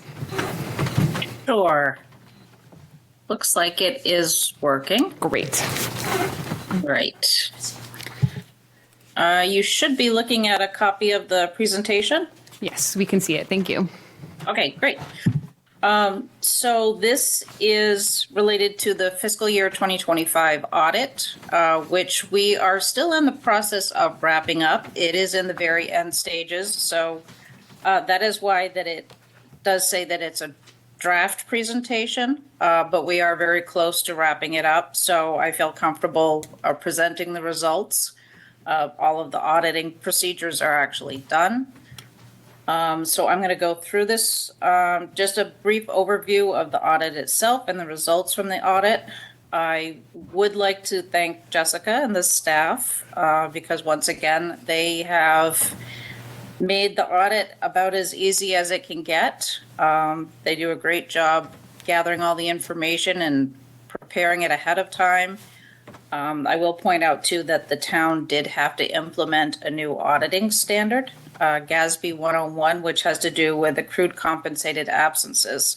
So not only did Jessica have to deal with the usual audit preparation, but she had to also do some additional work implementing a new standard. And the fact that we are here on October 21st doing the audit presentation speaks to the hard work that she put in. So I'm going to go through the rest of these graphs here. This is just an overview of the audit itself. So we were there for one day to do some pre-audit work on May 27th. And then we came back the week of August 4th for the field work of the audit itself. We did issue an opinion on the financial statements, which was unmodified, which means that your financial statements are materially correct in accordance with generally accepted accounting principles, which is a clean opinion on the financial statements. We will also be issuing a report that is required by government auditing standards. And under those standards, we are required to test internal controls as they relate to the financial statements. So the big areas that we usually look at are cash disbursements for your accounts payable, payroll transaction disbursements, and cash receipts. And under that testing, there were no material weaknesses, which would be your highest level of finding. That would be something that is considered to be systemic. There were no significant deficiencies, which is the next step down from a material weakness. We had a couple of very minor recommendations, but they weren't considered findings. So overall, very clean audit. The next few graphs that I have on here are an overview of the financial statements themselves. We typically focus on the general fund because it is the largest and most important fund on your financial statements. It is the fund where most of your daily operations are reported. And this first graph that we have is the general fund balance, and it's broken down into its different categories. Accounting principles do require that you categorize your general fund balance into these different categories. The first category is non-spendable. That is a portion of your fund balance that is not readily available to be used. Typically, that is made up of inventory and prepaid expenditures. Next step down from that is the committed fund balance. Those are amounts that are internally designated by the council, and they would require another vote by the council to uncommit those funds. In particular, the town does have about $2.6 million in committed fund balance, and that is made up of a tax stabilization amount, amounts for future employee benefits, and the reserve amounts. In total, the committed fund balance is increased by about $446,000, or 21% over the last 5 fiscal years. The next category is assigned fund balance, and that is the portion of fund balance that has been designated to be used in next year's budget. So in this case, in 2025, you had designated $675,000 to be used in the 2026 budget. And the assigned fund balance has stayed pretty much the same. It increased slightly from 2021 to 2022 and has stayed the same the last 4 fiscal years. And then unassigned fund balance is that category that is your fund balance that is left over after you put amounts into all of those other categories. It's the amount that is carried forward to be used for your general operating procedures. And that portion did increase by about 16% or $865,000 over the last 5 fiscal years. In total, fund balance increased by $1,047,000 or 12% from 2024. And total fund balance has increased by about $1.4 million over the last 5 fiscal years. And the next couple of graphs will go over why you did have an increase in your fund balance. So this first graph is the general fund revenues, and it's broken down into a budget to actual analysis. So looking at some of the larger variances, you can see that taxes were about $1 million over budget. That is because your actual taxes include overlay, which is raised but not included in the budget. It includes collections from prior year's taxes. So your budgeted taxes reflect only the current year commitment, but you do continue to collect taxes that were committed from prior years. And then your actual taxes for excise taxes actually exceeded the budget by about $459,000. Intergovernmental revenues were also about $250,000 higher than the budget. That is because the town received unbudgeted FEMA reimbursements of about $100,000. In addition, intergovernmental revenues include state revenue sharing, homestead reimbursements, and state road assistance, all of which were higher than budgeted. Your unclassified revenues were also higher by about $115,000, and that's because that category includes some lease income and franchise fees that were not included in the budget. Investment earnings were also higher than budget by about $366,000 due to better than anticipated interest rates. And in total, revenues were about $1.9 million higher than the budget, which is about 5%. Okay. And then on the next page, we have the general fund expenditures, again, looking at the budget to actual variances. Public safety was actually over budget due to an increase in overtime pay. Public works expenditures were under budget, mostly because there was less road work that was completed due to staff shortages. In addition, you also had savings related to wages related to those unfilled positions. Community services expenditures were under budget, mostly due to lower than anticipated demand for general assistance, and as well lower demand for assistance to service agencies. Insurance and benefits were also under budget by about $265,000. Some of that had to do with the benefits related to the unfilled positions, as well as the town had workers' compensation premiums that were lower than anticipated. The unclassified expenditures were over budget, and that had to do with higher than anticipated tax abatements. In total, expenditures were about $697,000 under budget, which is about 2% of the budget. And then I wanted to point out the transfers outline of about $843,000. You'll notice that those are not budgeted, and that is because those are amounts that were designated to be used from the 2024 fund balance.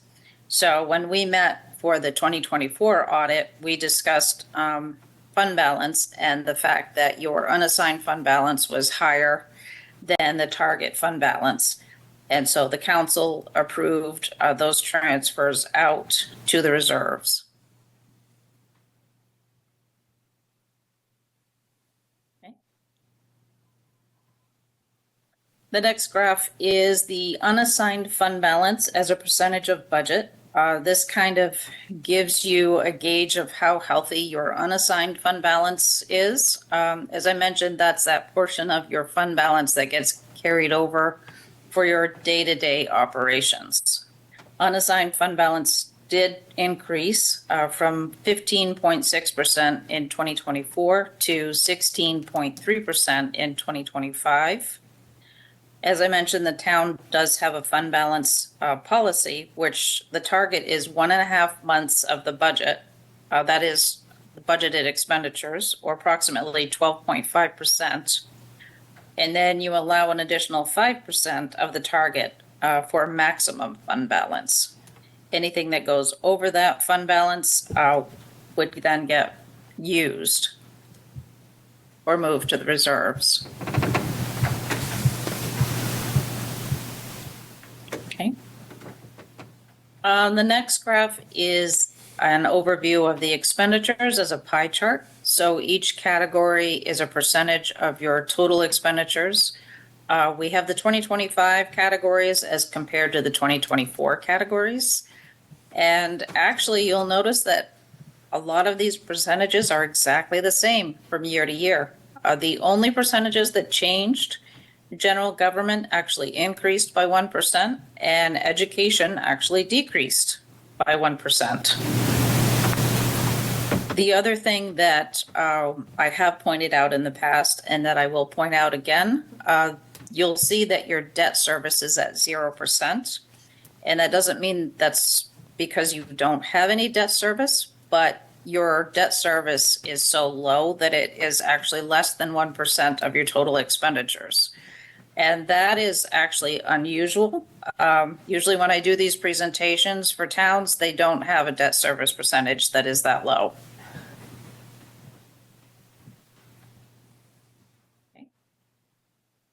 And then we have a graph that is an overview of the town reserves. These are the amounts that have been set aside for very specific purposes. Most of these are capital in nature. So overall, looking at some of the larger changes, the police department reserve decreased as there was current year spending for in-car cameras and police vehicles.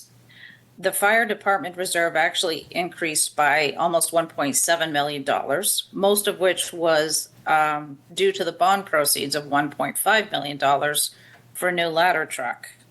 You received them in fiscal year 2025, but you had not yet spent those proceeds. The public works reserve decreased by about $232,000, and that had to do with the planned spending on a dump truck with attachments. The comprehensive improvement reserve increased due to transfers in for road and street light improvements that had not yet taken place. The municipal buildings reserve increased due to transfers in for the town wharf work and other projects that, again, were not yet spent. And capital projects reserves decreased by about $596,000 due to transfers to the other reserves for planned projects. In total, the reserves increased by about $1.4 million, at least the capital-related reserves. You'll also see that there are some reserves that are labeled general fund. Those did increase slightly by about $53,000, and those are amounts that are set aside for unemployment and other various general operating purposes. If we were to exclude the bond proceeds of $1.5 million, your total reserves actually decreased by about $51,000. And that is it for what I have for graphs. Does anyone have any questions on any of those? Any questions? Councillor Egan? Thanks for the presentation. Just a small question, not in the graph, but in the audit itself, there's a lineup in the financial statements about something called net position. And that is a particular way of describing balance sheet health for a municipality, if I'm not mistaken. Is that correct? Yes. So typically when we do this presentation, we focus on the general fund and on the fund financial statements. But you do have a more comprehensive set of financial statements, which include your statement 1 and 2. Statement 1 and 2 are on a full accrual basis, and they include all of the assets of the town and all of the debt of the town. And then the net difference of those two is called net position. And it's true that will give you an overall gauge of the health of the town. Right. I'm just using that as a comparison. There's lots of information here to go through.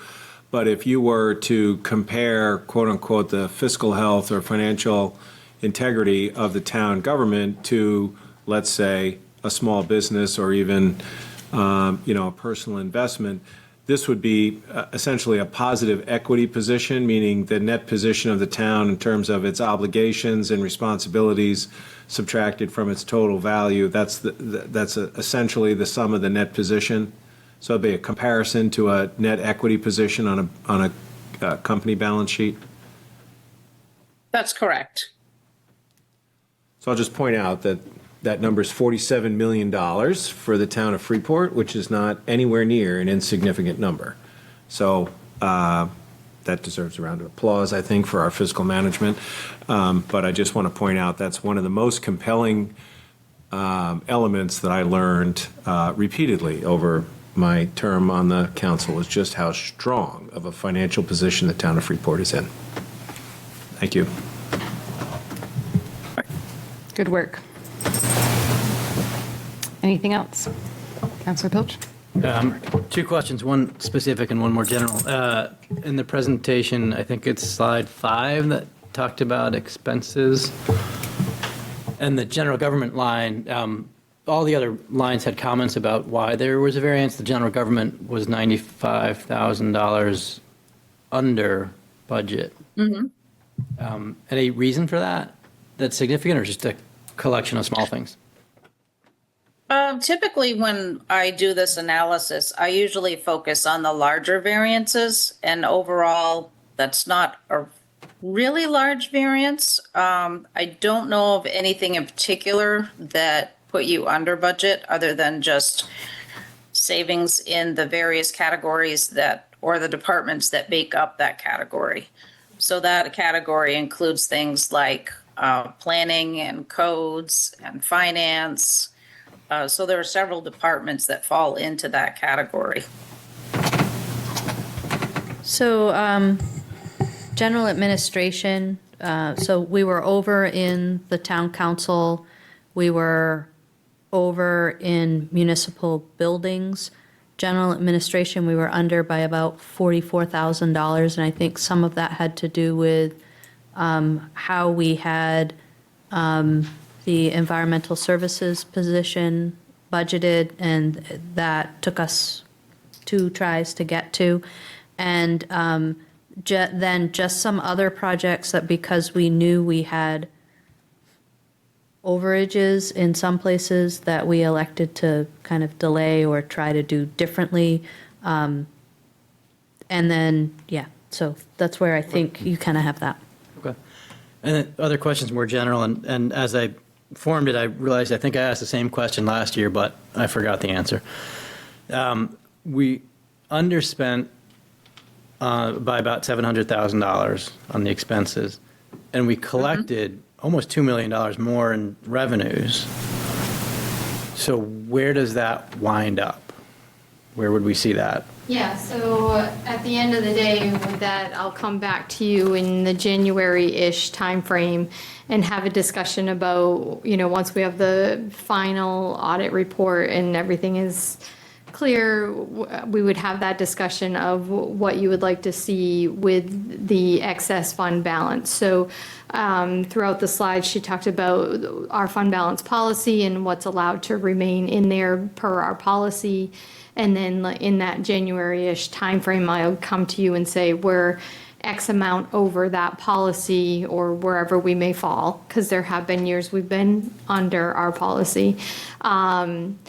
I would come to you and say what our recommendation is based on what we have on the horizon. So in the past, we've done years where it's been a hybrid of we feel we should, kind of go outside our policy and keep some value within the fund balance to offset, future taxes if we know there's going to be, something big in the operating budget that year. But the majority of the time, which is in another policy, the excess fund balance is actually designated to go into capital reserves to help fund those projects. Shouldn't the unassigned fund balance be $2 million larger than it was last year if we collected an extra $2 million this year?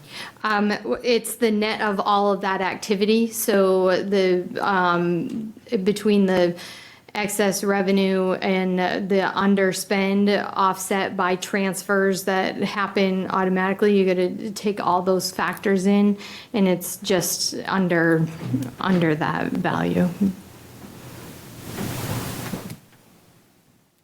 Thanks. Okay, thank you. Absolutely. Thank you. Thank you, Jennifer, as well, for your time and presentation. You're welcome. Thanks for having me. I just made a note on what meeting in this late winter I'm going to come back to and stand at the podium. Cheerlead for Jessica. All right, Councillor Pilch, could you please read the be it ordered? Be it ordered that the 2025 audit report, as prepared and presented by Runyon Kirsten Willett, and in its draft form with copies of the final audit document being forwarded to council for review, be accepted. Second. Okay. Any other questions or thoughts? So it sounds like with this, we'll get the final document when it's ready. Yeah, so the draft before you is essentially what it will be, but it still has to go through RKO's verification process where they just make sure all the footnotes tie to the statements and make sure there's nothing glaring or typos or things like that. So the meat of this and the majority of what you have in front of you is what will be. It will just be if there are small changes that are noticed through the proofing of the report. All right, sounds good to me. All right, it has been the motion has been made and seconded. So all in favor? Aye. All right, thank you. Thank you. So moving on to item 141-25, this is relative to setting a public hearing for our TIF renewal. Brett Richardson will introduce this item. Hi again, Brett Richardson, Development Director for the town, here to present the TIF extension that we've talked about a number of times here. There's a memo attached which lays out the process for the steps that we deliberated to get to this point, beginning back in December of 2024 with the TOD implementation plan that had a great work group recommendation. Council goal for 2025 is to extend these expiring TIFs. And what I mean by that is in 1996, 30 years ago or so, the town set up the Desert Road TIF district, and over the years has amended that and included different parcels, including downtown, Village Station, and the flagship store in Freeport. And its TIF is a great opportunity to support economic development and community development. It's a funding mechanism set up by the state. And the town of Freeport has a great opportunity to extend these expiring TIFs and to keep the revenue flowing into a dedicated fund to implement the community's vision. So back in June, we brought forward a community vision implementation plan that included really three big prongs to it. One is the infrastructure planning that we're doing through the Village Corridor Initiative. The other big push was around land use policy, and implementation of that downtown vision, but the comprehensive plan in terms of updating zoning to allow for the community's goals around housing development. In addition to infrastructure, land use policy, a dedicated funding mechanism is a key ingredient to move forward the planning that the town's done over the last decade.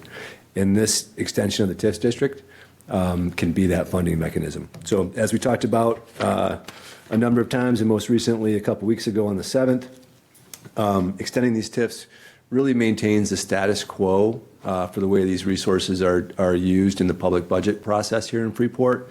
We would propose to maintain the same shelter rates of 75 to 80% going to a town TIF fund, and the rest, the 20-25%, would go to fund the general fund, just as it currently exists here in the town, so taxpayers wouldn't see a difference. Importantly, this would maintain the county and state tax savings. When town's valuation goes up, the state and county formulas track that, and they adjust the amount of taxes that towns pay into the state and the county. By maintaining the shelter and the current TIF, the town maintains those tax savings that we've had over the years. It also replaces previous uses for these funds. Over the years, credit enhancement agreements have supported private investment, and some of the revenues from new projects have gone back to the developers to create a public benefit. Stormwater management or affordable housing, a number of examples exist in Freeport's history that are positive track record. In this case, those prior obligations would go away and they would be replaced with a development program that's included in the attached application. And that development program really maximizes the flexibility for this council and for future councilors to allocate these resources with the community's goals. So what we're looking to do tonight is to set a public hearing for November 18th, and then with action at that meeting to forward this application on to the state, which was prepared by Bernstein Sure. So we're optimistic that this will be well received by the state, and it'll be a great dedicated funding mechanism for the next 20 years to support communities' goals that have been identified in the Climate Action Plan, in the Downtown Vision, in the Active Transportation Plan, and in the Comprehensive Plan. Any questions? Any questions? You did a great job presenting this last meeting, so this is the second time we've seen this. But any questions for Brett? Oh, man. Let's do it. Okay, Councillor Pillsbury. I'd be remiss if I didn't offer my esteemed colleague John Egan the chance to read one last item into the record on his final. Good call, Councillor Pillsbury. Good job. Are we ready for the be it ordered? Yes. Be it ordered that a public hearing be set for November 18, 2025 in Town Council Chambers, 30 Main Street, Freeport, starting at 6 p.m. to allow the public to provide comments regarding the Phase 2 Desert Road Business and Industrial Park Downtown TIF extension. Second. All right, any further discussion? Thanks, Matt. Good call. All those in favor? Aye. All right, public hearing is set. Moving on to public comment period for virtual attendees. Is there anybody? We have 10, but I don't see any. Okay, so closing the public comment period. So as I had mentioned, we had 4 other business items, but we did start late. So I propose that we focus on 1 and 2 and push 3 and 4 to a later date. Does anyone disagree? Okay. And with that, I will hand it over to Caroline to talk about possibly changing town hall operating hours. I was hoping you'd give me another minute to let my presentation open. You need a motion to table those items, or? No, because they're other business.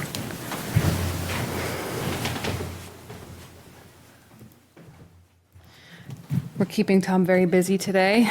Steps in, Tom. Yeah.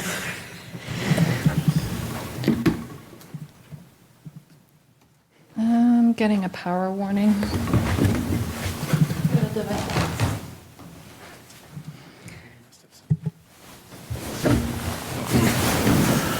Well, they don't build houses like that anymore.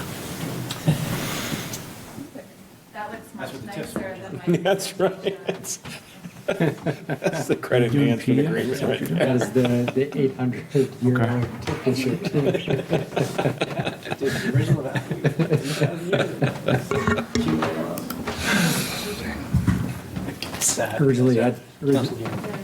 originally had to be dedicated to moats. It worked before the meeting. I know. Just a lot of things did.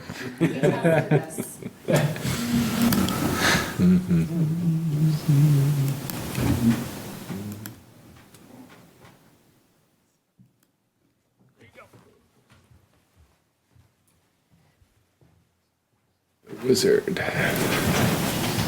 And now my entire life is popping up repeatedly. All right.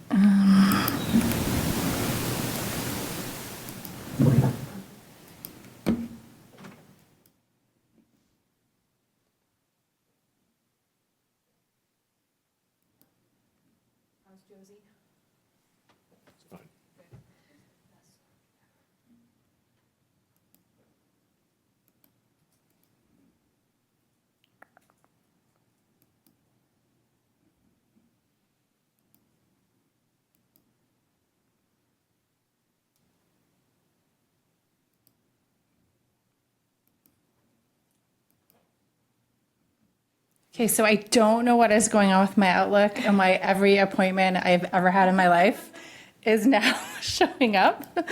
You can't. Yeah, you can just, see that. just run the show and it should hide. Well, I'm trying to get to that little thing under, but those messages keep popping up right over it. Can you do it in the top left? Wait. Jeez, Yeah, you can go up to slideshow in the menus. Yep. Go over to the right.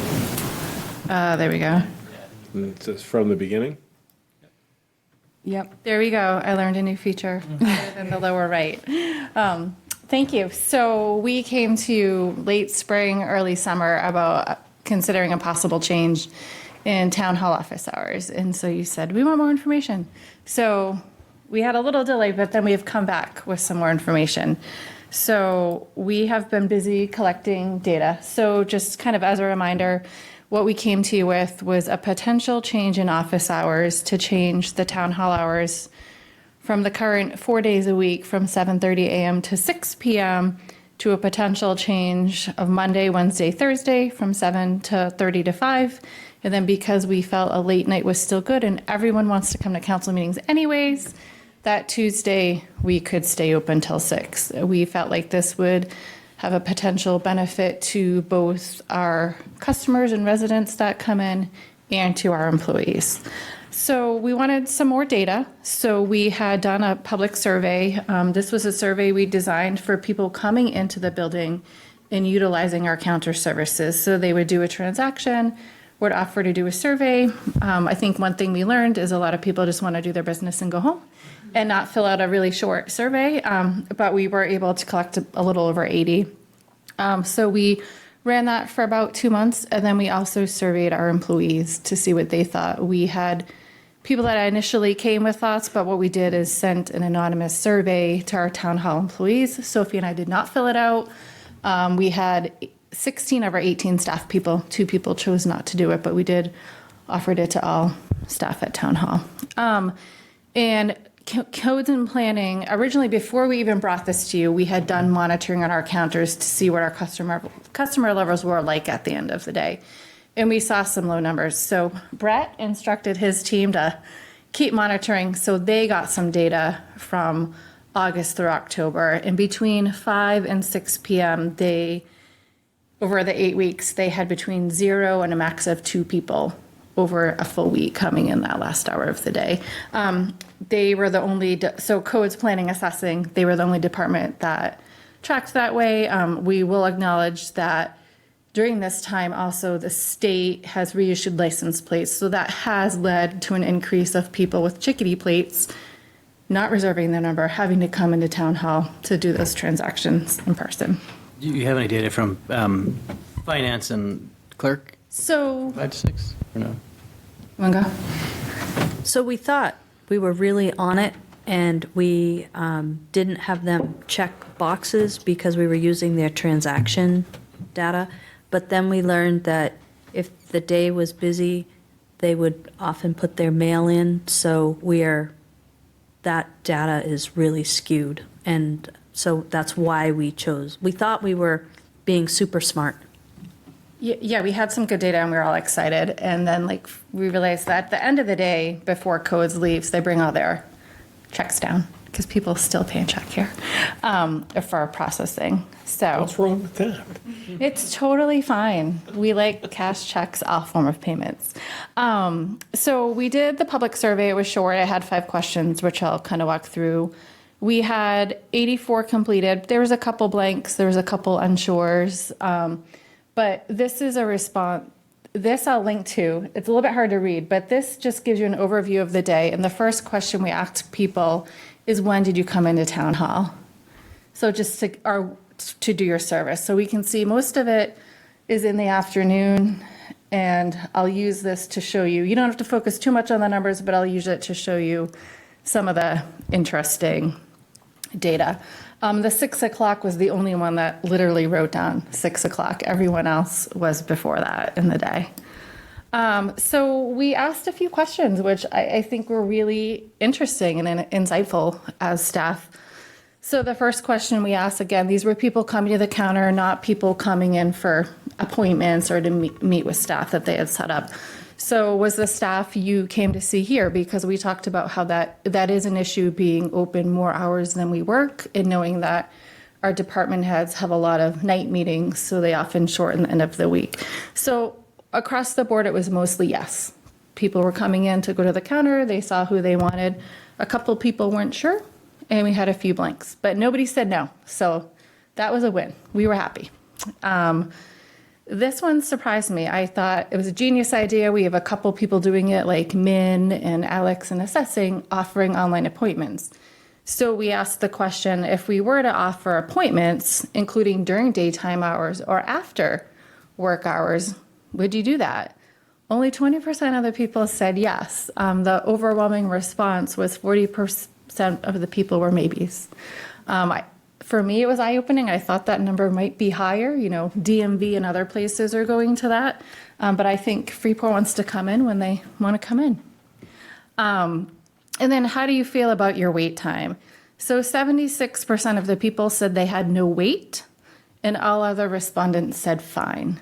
That was also eye-opening to me. I do know we have times of fluctuation. We feel like we have staffed our counters. We do feel like we could accommodate shortened hours in handling people and still give a good level of service that would be acceptable.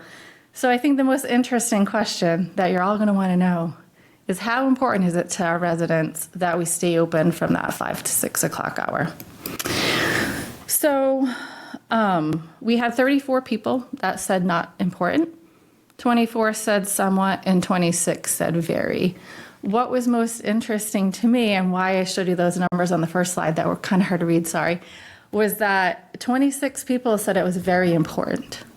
But only 5 of those people actually completed the survey between the 5 and 6 timeframe, which I thought was really interesting. Are you counting that 6 p.m. person in that as well? Yes. Yeah. We are. So that is kind of a snapshot on what our customer survey showed us. Questions before I go into what our employees' thoughts were? Just one note that for anyone who didn't think their wait time was fine, I'm guessing those were among the people who didn't want to fill out a survey because they were ready to leave. Yeah, I thought that same thing, right? If you've waited, you want to run. Because sometimes we do have lines, like people want to come on a lunch break or, come in whenever, or if someone's at lunch and we're down. But they didn't fill out a survey. So of Still respondents, still very good. that's what we got. I thought for sure there'd be somebody that wouldn't be happy, but hey, if everyone's happy, I'm going to take it. So then we reached out to our employees. So we've had a lot of change in our staffing, and as we staff, it does seem that people can't afford to live here, so people are living further away. So we have one lucky employee that lives in Freeport, and they have a 5-minute commute. Our furthest away employee drives an hour each way. The average commute time for staff is 31 minutes. We asked staff if they like the idea of the new hours, and it was 100% yes across the board. So then we asked them what they thought, for them personally, what the negatives or the downsides would be. 12 people said none, and then we did have some comments. So we have one person that said they would have to change their schedule. We have a couple people that work flex schedules. We did have someone say, like, now we can stagger, and if you get your 37 and a half hours because we're open over 40, you can adjust your schedule to go to appointments. So we did have an employee say that that would be a loss to them. They now have to use benefit time. As managers, it's not bad to use benefit time, because if you keep it on the books when you retire later, it costs us more. So we don't view that, it's nice that you can do that, but we don't necessarily view that as an entirely negative thing from a management operations perspective. And then, people did acknowledge that it would be a loss of the later hours on 3 days a week for the public. So the big question was, how does Freeport hours impact your desire to stay here? We had 4 people that clearly said it does. And when you take our 6 o'clock hours in your 30 to 60 minute commute, we had 4 people that said if something else opens up, they would consider employment, some of that due to proximity for home. So the question is, does our current schedule impact your desire for continued employment? But it doesn't say negatively or positively. So it was open-ended. Okay. So 25% of them said yes. Okay. I'll say 75 said no. I will note that 2 of those no's said no, but I know it in fact impacts my peers, or no, but I don't love getting home late. But I still counted those as no's. They were a little wishy-washy, but they started with a no. But there were definitely 4 people that it is a factor. As in A negative. A negative factor. As in they yeah. were, yeah. Yep, get home late and then have to drive. So we asked people what the benefits would be to them, and then we gave them the opportunity to give other feedback. So we went through and kind of paraphrased and condensed these. A frequent one was being able to eat dinner with the family or eating earlier. We have some working parents that their kids are home eating alone because they're not home in time for dinner and they can't wait till they get home between 6 and 7. Personal time in the evening to do other things, more family time, hard time driving in the dark in the inclement weather, not having to ensure staffing for the last hour of the day when we have little or no visits from the public. We have somebody taking classes and they have to go late to their 6 o'clock class, more time to focus on health benefits, more consistent schedule with employees so that people aren't working alone and people are coming and leaving together. I was surprised that that was so important out of the 6. Not the having a full building, but coming and leaving together was important across the board.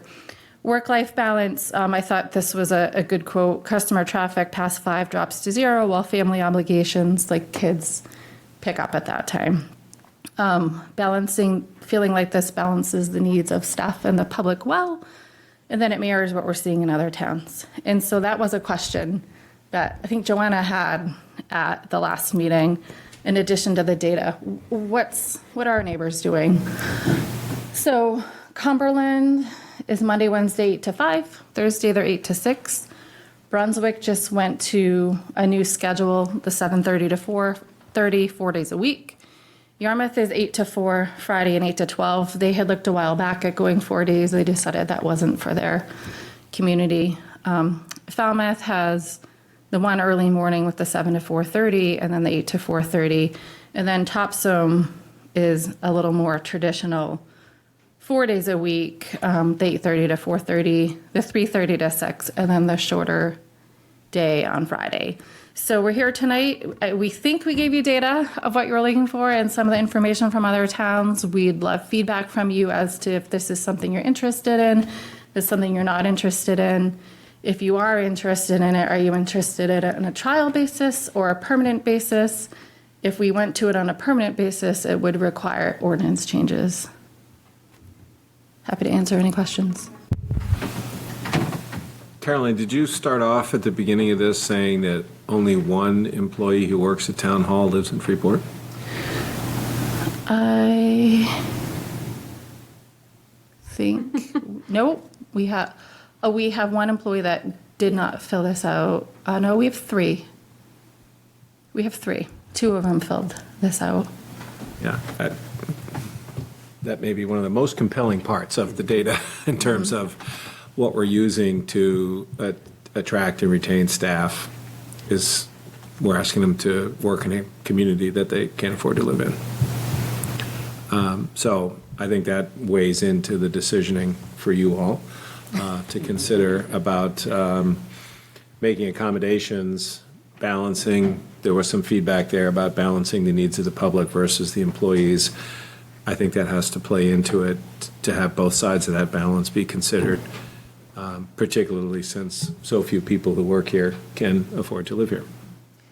I mean, not everybody's not living in Freeport because they can't afford it. They've made other choices, but that's a significant barrier. And we know that firsthand when we hired our manager.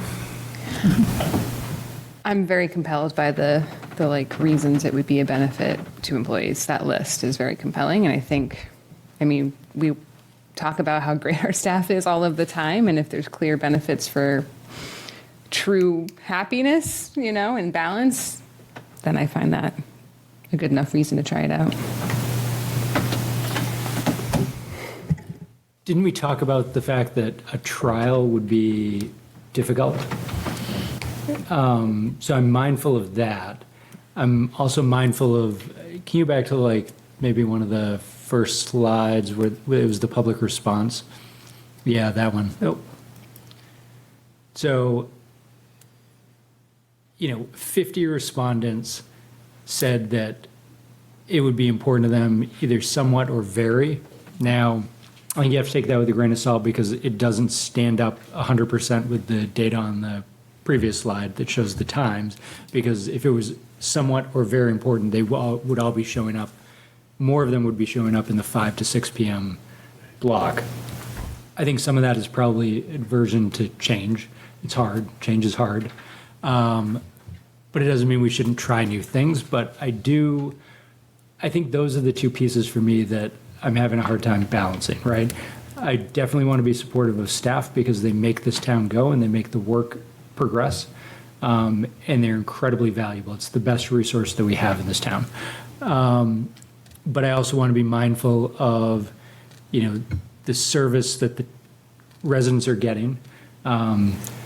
So to me, a trial does feel like the right next step, but I don't know how we'd implement it because there are some real consequences to doing it on a short-term versus long-term basis. People are making childcare or other dependent care challenges there. So do you have any thoughts as to how we could do a trial and see how it works? So we've talked a little bit more internally about how we could do that. And I think messaging is very important. And I think being very clear. So what we're really doing is dropping the 1 hour out of the day for 3 days out of the week. And I think it would make sense for us to do it and commit to it through the end of the if we started when kids went back to school and we committed through the end of the school year. So that is essentially a 6-month trial. But making it very clear to staff, and I haven't just communicated with department heads, Caroline and I have been talking with line staffers in the building to make sure that they would understand that a test is just that. And it would also allow us time, if we started in January, to work the communications angle. I thought that the town of Brunswick did a fabulous job in the way it communicated its change. And I would steal heavily from that plan. But I think the key is to be very upfront with staff that all we're committing to at this point is a test. We're not changing an ordinance. We're just agreeing to a test if that's where you want to go. And where we're not changing the morning time, I think that that is a significant benefit. The people who do flex for care issues, whether it's, we'll just say dependent care issues, I think what we heard is that it's doable. And we were kind of concerned about that, making people make a more permanent change and then changing it back. But yeah, I agree with that. You guys asked for more data. We talked about a trial. I always like things a little more orderly and cautious. Everyone knows that about me. So I like the fact that we heard from the public. We've heard from our staff. We clearly see how important this is to our staff. And I feel like, to Sophie's point, if we articulate that well and are very clear, I think it's okay. We've done it at recycling. It worked well there. I am somebody that works and has a person in childcare, a young child, and I've heard Sophie loud and clear, don't give up that spot if we go this way. And so I think that's been part of the messaging. As a person paying for school-age childcare, I do think the test aligning with the general childcare schedule is helpful. That being said, we have people taking care of family members. We have people doing outside jobs. There's so many other things just beyond children. There's school. So there's a bunch of different scenarios. I did hear back when we first started talking about this a few months ago, I did have one constituent call based on the conversation and shared concern about what was discussed then in terms of the idea that taxes are going up, but this feeling that services are going down. I don't think that's true, but I do think that's the sentiment, and very similar to what is on the graph. Even though people aren't using that hour, it's the sense that something is available and then it's not going to be. And so if I needed to use it, it wouldn't be there. I think the way that I'm thinking about this is really thinking about the value that we're investing in paying town employees. And as taxes are going up and as we are investing in more services, I would like to get the best value out of that service, which is not to pay people to be in an empty building where they're not actually doing their job, or they're waiting for the opportunity to do their job and to serve the public, but really to consolidate that to when it is the most efficient. The other thing, being very aware of the rising cost of providing the services, is if this is a tool to retain employees, that rather than simply using the usual tool of offering more money, this is actually a way of saving money. So If this is an incentive to stay here. I did have a conversation with that same individual. They didn't like it when we went to 5 days, and they don't like this. And we talked about the different reasons. It is really hard to attract people to the municipal sector right now. In various departments, we feel like we really have taken time to build and train a great staff, and being able to retain that staff is the best thing for Freeport and the most economical. Because even if we bring in someone to train the counter, we have to send them to training, we have to get them up to speed. Like, there is a big learning curve. So we, as managers, see a big benefit. The other thing we see a big benefit, I would say we're aligned in that we both like a big full building of employees. And if you stop by, I love it that you can see Sophie and then you can go to codes and then you can see me. We like having the house full when you come to visit. We think also from personnel management, it's easier. We don't have people that get stuck alone. on Thursday night when we've been at council meetings and planning board and FSAB in a week, like many of our department heads are.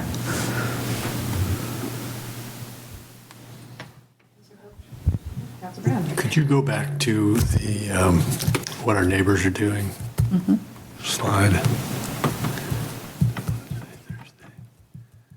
So I think I noticed, okay, Yarmouth is open on Friday.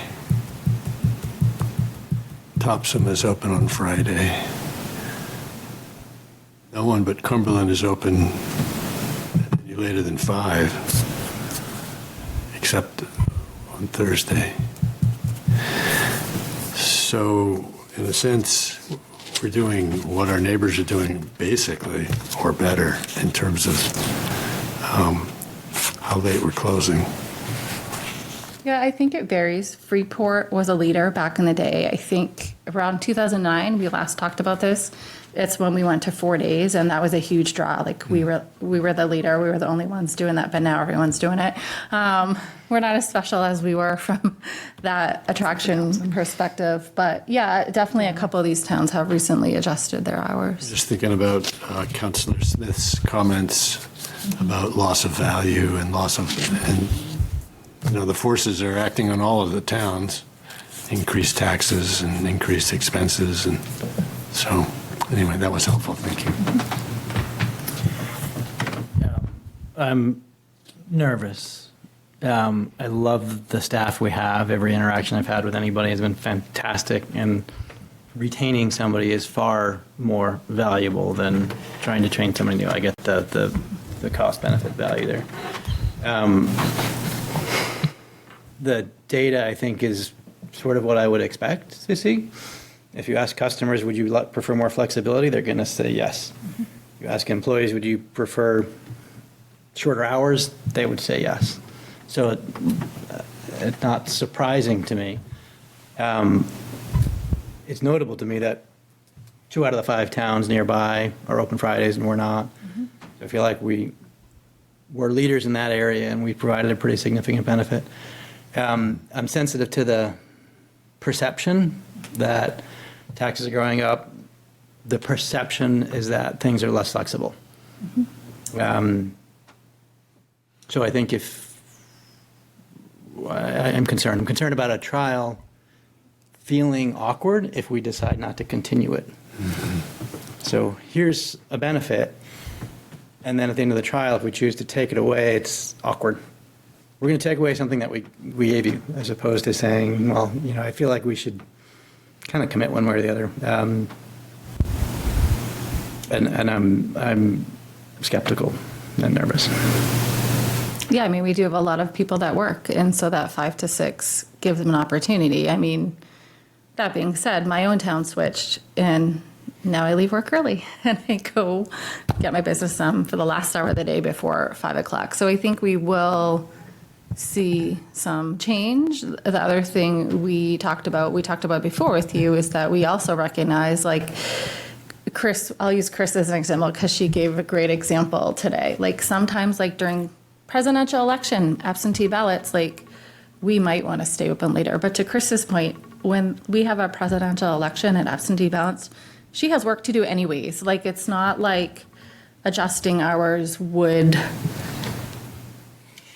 be a setback for her. That being said, it does lead to some inconsistencies. And that's, I mean, there was another thing that was brought up, and it's a more complicated discussion, but it sounds like if somebody's here working from 5 to 6 and there aren't a lot of customers coming in, that there's other stuff for them to do, whether it's deal with all the checks that came from the other departments. Or I would hope that there are not a lot of times when we're paying people to be here and they have nothing to do. Because if we're doing that, regardless of what hours town hall is open, there's still the same number of people doing the same number of work. And if we have more people than we have work to do, that's a different conversation. Yeah, I think for the most part, people are busy, but there's also the point of like having to stay here to be open when you could be home doing something with your kids or volunteering in your community or going to class to not have anyone come in or one person. And then, we do have some counter staff that their job is to wait on you when you come in, and they do certain transactions and certain functions. And if there's nobody there, like, they do have variations in their workflow. Shortening the hour, we do hope that some of those downtimes, it will condense it.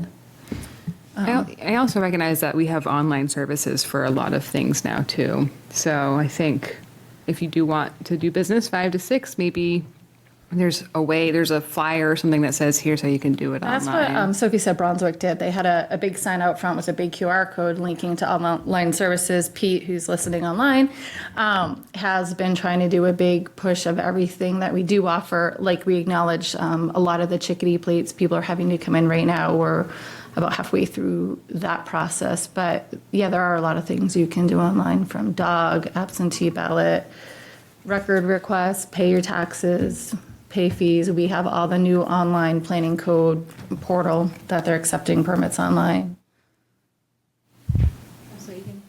Along those lines, is there, maybe this is more of a bigger urban environment, but is there an opportunity to follow that logic and actually have an electronic kiosk in what I would call the mudroom, between the two front doors, that is secure, but not out in the weather, where if you do come at 5:15 and you're hoping to do X, there's an opportunity that you can at least, if nothing else, make an appointment on the kiosk to come back the next day, because, maybe they were coming in because they work till 5, whoever the customer is, and a way to mitigate a little bit of, boy, I was counting on town hall being open till 6 because that's what it's been for X time. But here's a kiosk that I could key into, and maybe it is potentially something they can do online. Today, I think most people are coming in because they need to do whatever it is in person, or it's faster for them.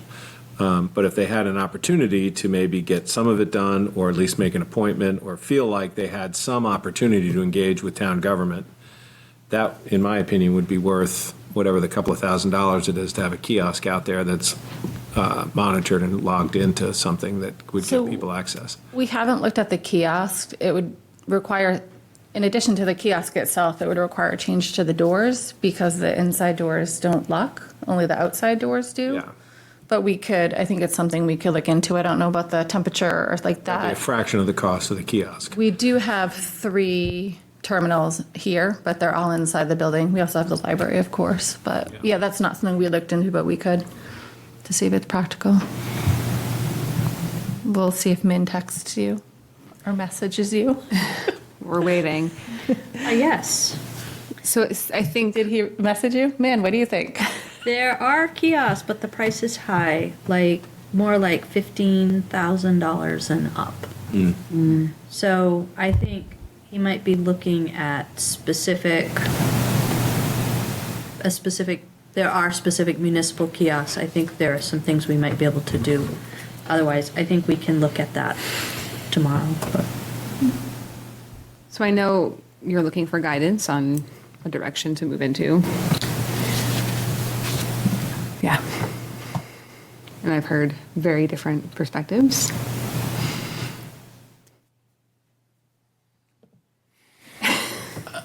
I'll just say I think I also share Matt's concern and Dan's concern about the trial piece. I would actually be more inclined to look at the data and make a decision.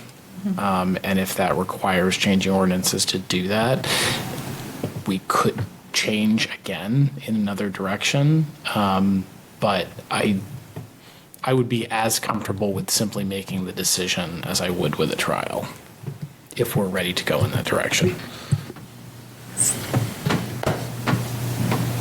I agree. Me too. I really think that change is hard. I think people would adjust. I think we could mitigate some of the missing services with online services. And I think what's kind of immeasurable is that work-life balance and time with family and kids. So I'm inclined to do it.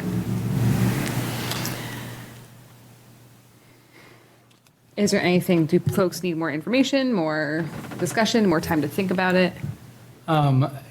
to the point of online services, I'd really like to know the services that would not be possible to be done online and that people come in for. I'd like to know the scope of it, and I think it would be helpful to know, for an optics and messaging purpose, the services that we've recently, or I don't know how you want to define that window of time, but moved to provide in an online option. Because I mean, I know like the state has had online vehicle registration for however, like a decade. But what we're doing locally to continue to push to provide other options for people to do their municipal business when they want to and when it's convenient. So If you look on screen. Oh, I was just going to say, to a very quick answer as to what you cannot do that I am aware of. There are brand new vehicle registrations that you cannot do online, has to be in person. We do some of that through the mail and can collect excise and have people make an appointment to go to DMV if that was important. There are some highly complicated motor vehicle transactions that we absolutely have to play a liaison with the Department of Motor Vehicles.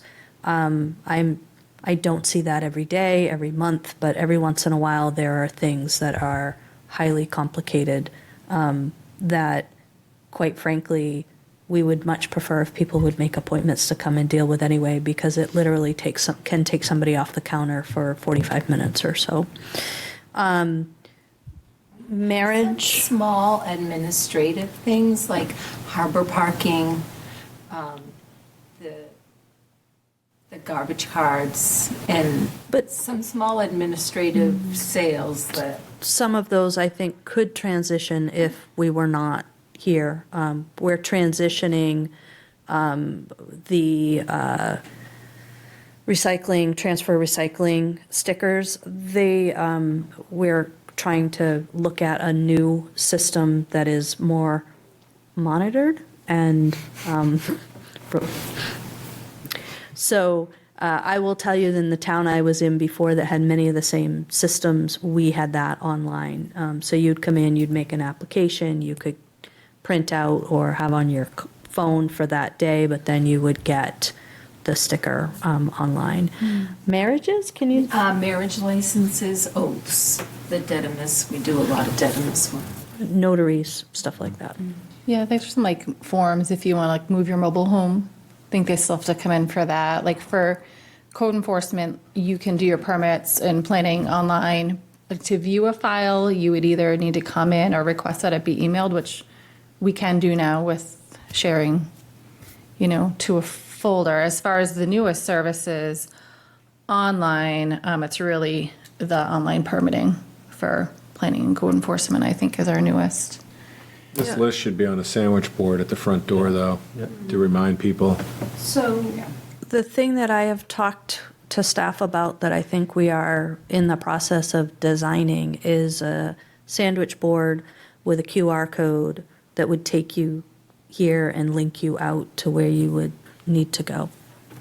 2 comments. One, it would be helpful, I think, at the end of a transaction to offer to someone, whether it's in print or verbally, hey, did you know that next year you can do this online and save yourself a trip? So for the people who want to do that, they can be made aware, and it's directly relevant to the transaction that they came here to do. So that's one point. The other point is that not everybody wants to do stuff online, even if they can do stuff online. I know a number of people in my life that when I say, oh, you can do that online, their answer is, I know I can, I don't want to. It's confusing to me, and I would prefer to talk to somebody, to see somebody. And I've heard a handful of stories in our town and other towns about, oh, I went into town hall. I had such a great experience. The people there were so nice, and I got to learn something about this other thing that wasn't part of the transaction I went for.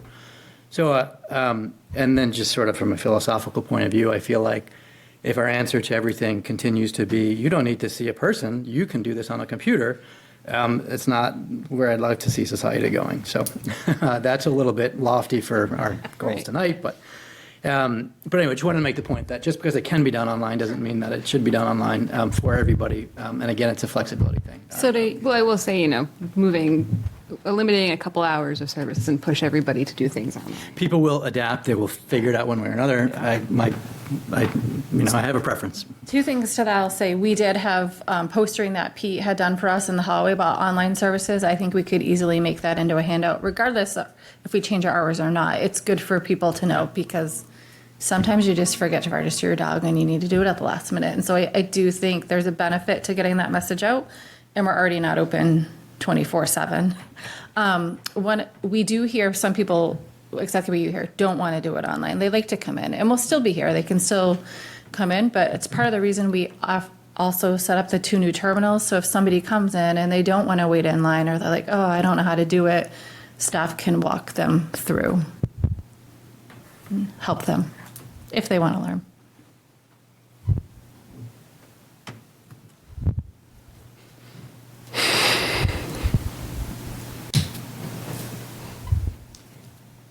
Do we want to think on it? Do we want to? I think you have direction. Like, it's not unanimous, but I think, am I wrong in saying that there's a pretty clear direction? Do you have what you need? I don't. So, could you? What is the direction? I know how Joanna feels. My impression is that most people seemed like they were in favor of it. Yeah. Most, but not everyone. Yeah. But I don't think we've come to trial permanent. I agree with Derek. If you were going to move forward with it, I would do it permanently. Yeah, on a trial basis. I think that's the right move too. So we're going to do something permanently, which then goes through the ordinance process, which we have to clean up that section of the ordinance anyway. So is the answer that on the 30th of October, when we're going to have a ordinance, sorry, Tom, an ordinance committee meeting, that we bring that draft language back, and then you guys can have a formal vote on what we're going to do. Yeah, I think it gives us more time to talk about it and think through it. Sorry, Councilor Brown, if you wanted to say something. It sounds like that's what we need to do. I would just, I think we need to give some thought to when it begins. And I understand we were talking about how it aligns with school year. My suggestion is that maybe we start with the new calendar year.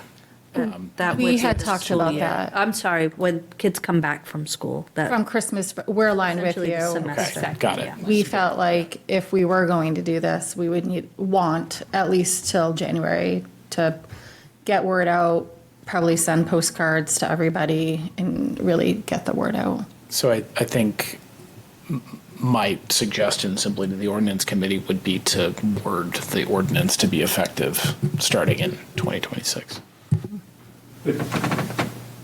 So if it goes to ordinance on the 30th, the next meeting's the 18th of November. Don't we have to set a public hearing? Not a lot of time. So the 18th, you would start, so the 18th, you would, I mean, I'm just mindful of, by the time we come to some sort of decision, it's mid-December likely, and then messaging and, like, I don't know that January 1st is an attainable goal. Could we do February or March? So I Well, think I mean, at that point, you'd be thinking, like, is this a start of the fiscal year? I just, that's just a logical next. Between school years? Yeah. And also making sure there's plenty of time to get the word out. Not just operationally, but the community side as well. I think right now, everybody is planning to come to work as they always have and flex their time. I have been less vigilant since we started this conversation about ensuring that we have every department with a department head, in each section, and it's been okay. So I feel like I would rather, if you want this to be permanent and we want this to go through a process, we really need the time to be able to communicate it to the community. And I will warn you that the town of Brunswick spent 3 months communicating it, and I think hit every potential platform you could think of, and they were incredibly creative. And the week after it started, at the beginning of the fiscal year, the social media blew up because how dare they not tell us? So I think even with our best effort, there will be feedback on that. But so I'd rather give it our best effort, so at least there's some defense there. It's an item for our public safety sign out in front of the fire Yes, department. absolutely. If it's working. Messaging and post. Yeah. Oh, that's true. Yep. Okay. Thank you. Good discussion. Perfect. All right, we'll move on to our last item before the executive session. So this is a follow-up discussion on the paid parking policy guidance. I'm going to take this opportunity to recuse myself from all of the conversations related to paid parking. So I'm going to say what I think we walked away with in the last meeting, and then correct me if I'm wrong. So I got the general sense that we all seemed fairly aligned on the outcome of not particularly wanting paid parking in downtown, but there's sort of this lack of comprehension of the parking landscape and system. Like, we wanted more opportunity to learn and understand the system, not just paid parking, yes or no. That's also kind of tracking with conversations I know I had with a couple counselors, same with Sophie. Caroline and I also talked about this. So we talked about this a little bit today and kind of are proposing a schedule of next steps that I'll let you take. But I guess first things first, is this making sense that we all kind of agree that's where we left last meeting? Okay. So, at the last meeting, you said, hey, talk to Sophie or Joanna. And I've had conversations with a couple of counselors. But the sense I have, and I think Joanna does too, is that while you might have a very kind of beginning to coalesce around an answer around paid parking, that there is a bigger discussion here. And that is that we've talked about the fragile ecosystem of our downtown as economic vitality. And we know that our parking setup, scheme, whatever landscape, is really critical to maintaining that economic vitality. We also know that it is like a thread that has been, all these threads that have been woven together create that landscape. And from a staff perspective, I have one person on staff that truly understands how parking works. And it's taken me time to truly understand how long-standing and planned a lot of this work is. The questions that I was getting talking with counselors is really more about, before I make a decision here, I want to make sure that we're not inadvertently doing something that is going to pull on threads. So talking with Joanna, she just popped in today. It was great. Perfect timing. Yeah, it was perfect timing. Talking with Brett and Caroline and Joanna, what I would propose is we have two different things happening here. Council is walking through this discussion about paid parking, and I think the policy guidance that you give the planning board has to be guidance that you are comfortable with. And before you make that decision, I think you really need to take 2 steps back and hear from Caroline and Kyle about how we got to where we are, what the purposeful steps are, why we're having some difficulty gathering data. So we are rebuilding systems here because there wasn't a lot of support for enforcement or regulation of leases, and parking norms kind of got set to the side. So we've picked that back up and are going through all the leases and working with the parking calculations to refine that and refresh that. So I think it would be great if we can get Kyle and Caroline to present kind of the next step from the initial parking presentation you got at the public workshop, where it was parking 101, but here's just the broad brushstrokes to get you to be able to frame conversation. I think this is where we take you through, here are very specific steps that have been undertaken and what we had hoped those steps would provide. Some of those things we're just seeing kind of take fruit. The fruit is starting to bear. So if we did that on November 18th, that gives you, in other business, that would give you the opportunity to kind of gain that better perspective. I would also suggest that we, at that point, begin the process of extending the moratorium, which is a formal process. As part of that, it would be really important, coming out of that November 18th meeting, to have a better sense of kind of, here is what we think our timeline will be if we extended for another 6 months. I say 6 months. If it only took 3, we would simply repeal the moratorium when we enacted or chose not to enact further ordinance. So I still have some questions for the town attorney, because Freeport has a really unique system here when it comes to land use. I'm not used to that, and I don't understand if this extension has to go back to the planning board. I don't believe it does, but I just want to double check that, which will give us a sense of how we need to move if it needs a public hearing and who needs to have it. So my suggestion is that we kind of calendar this parking history and expectations, kind of what we expected from those steps, and also the process for extending the moratorium for the next council meeting. I might also suggest that if we do go that route, maybe instead of other business, perhaps doing a workshop before, because I know by other business we start to slow down a bit. But that's just a suggestion if this feels like the right direction. So, for me, it seems like the paid parking is a symptom of a system that has some challenges, and I know I want to understand what those challenges are and sort of the variables at play as we make this decision. So, that's my goal. Thoughts?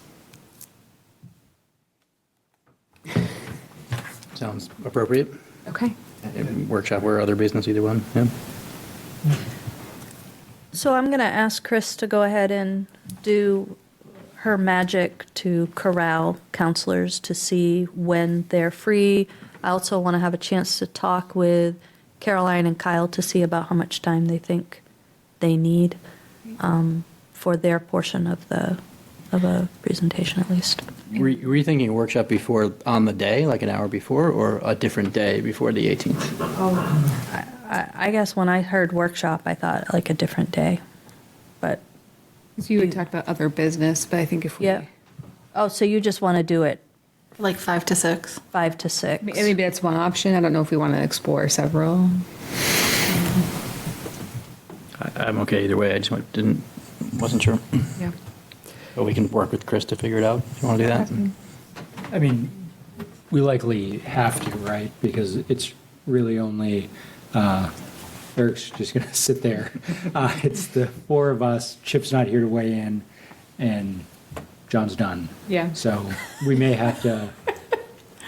I mean, we may have to. I'm not dead yet. You're more than welcome to come to the workshop. I mean, we just may have to align calendars differently. Yeah. So. Yeah, we will work with Chris on that. I had another thought, but I lost it. But that sounds good. Cool. Yeah, I think to do it before much before the 18th would be. Oh, staff needs that tough. time. Yeah. Yeah. Okay.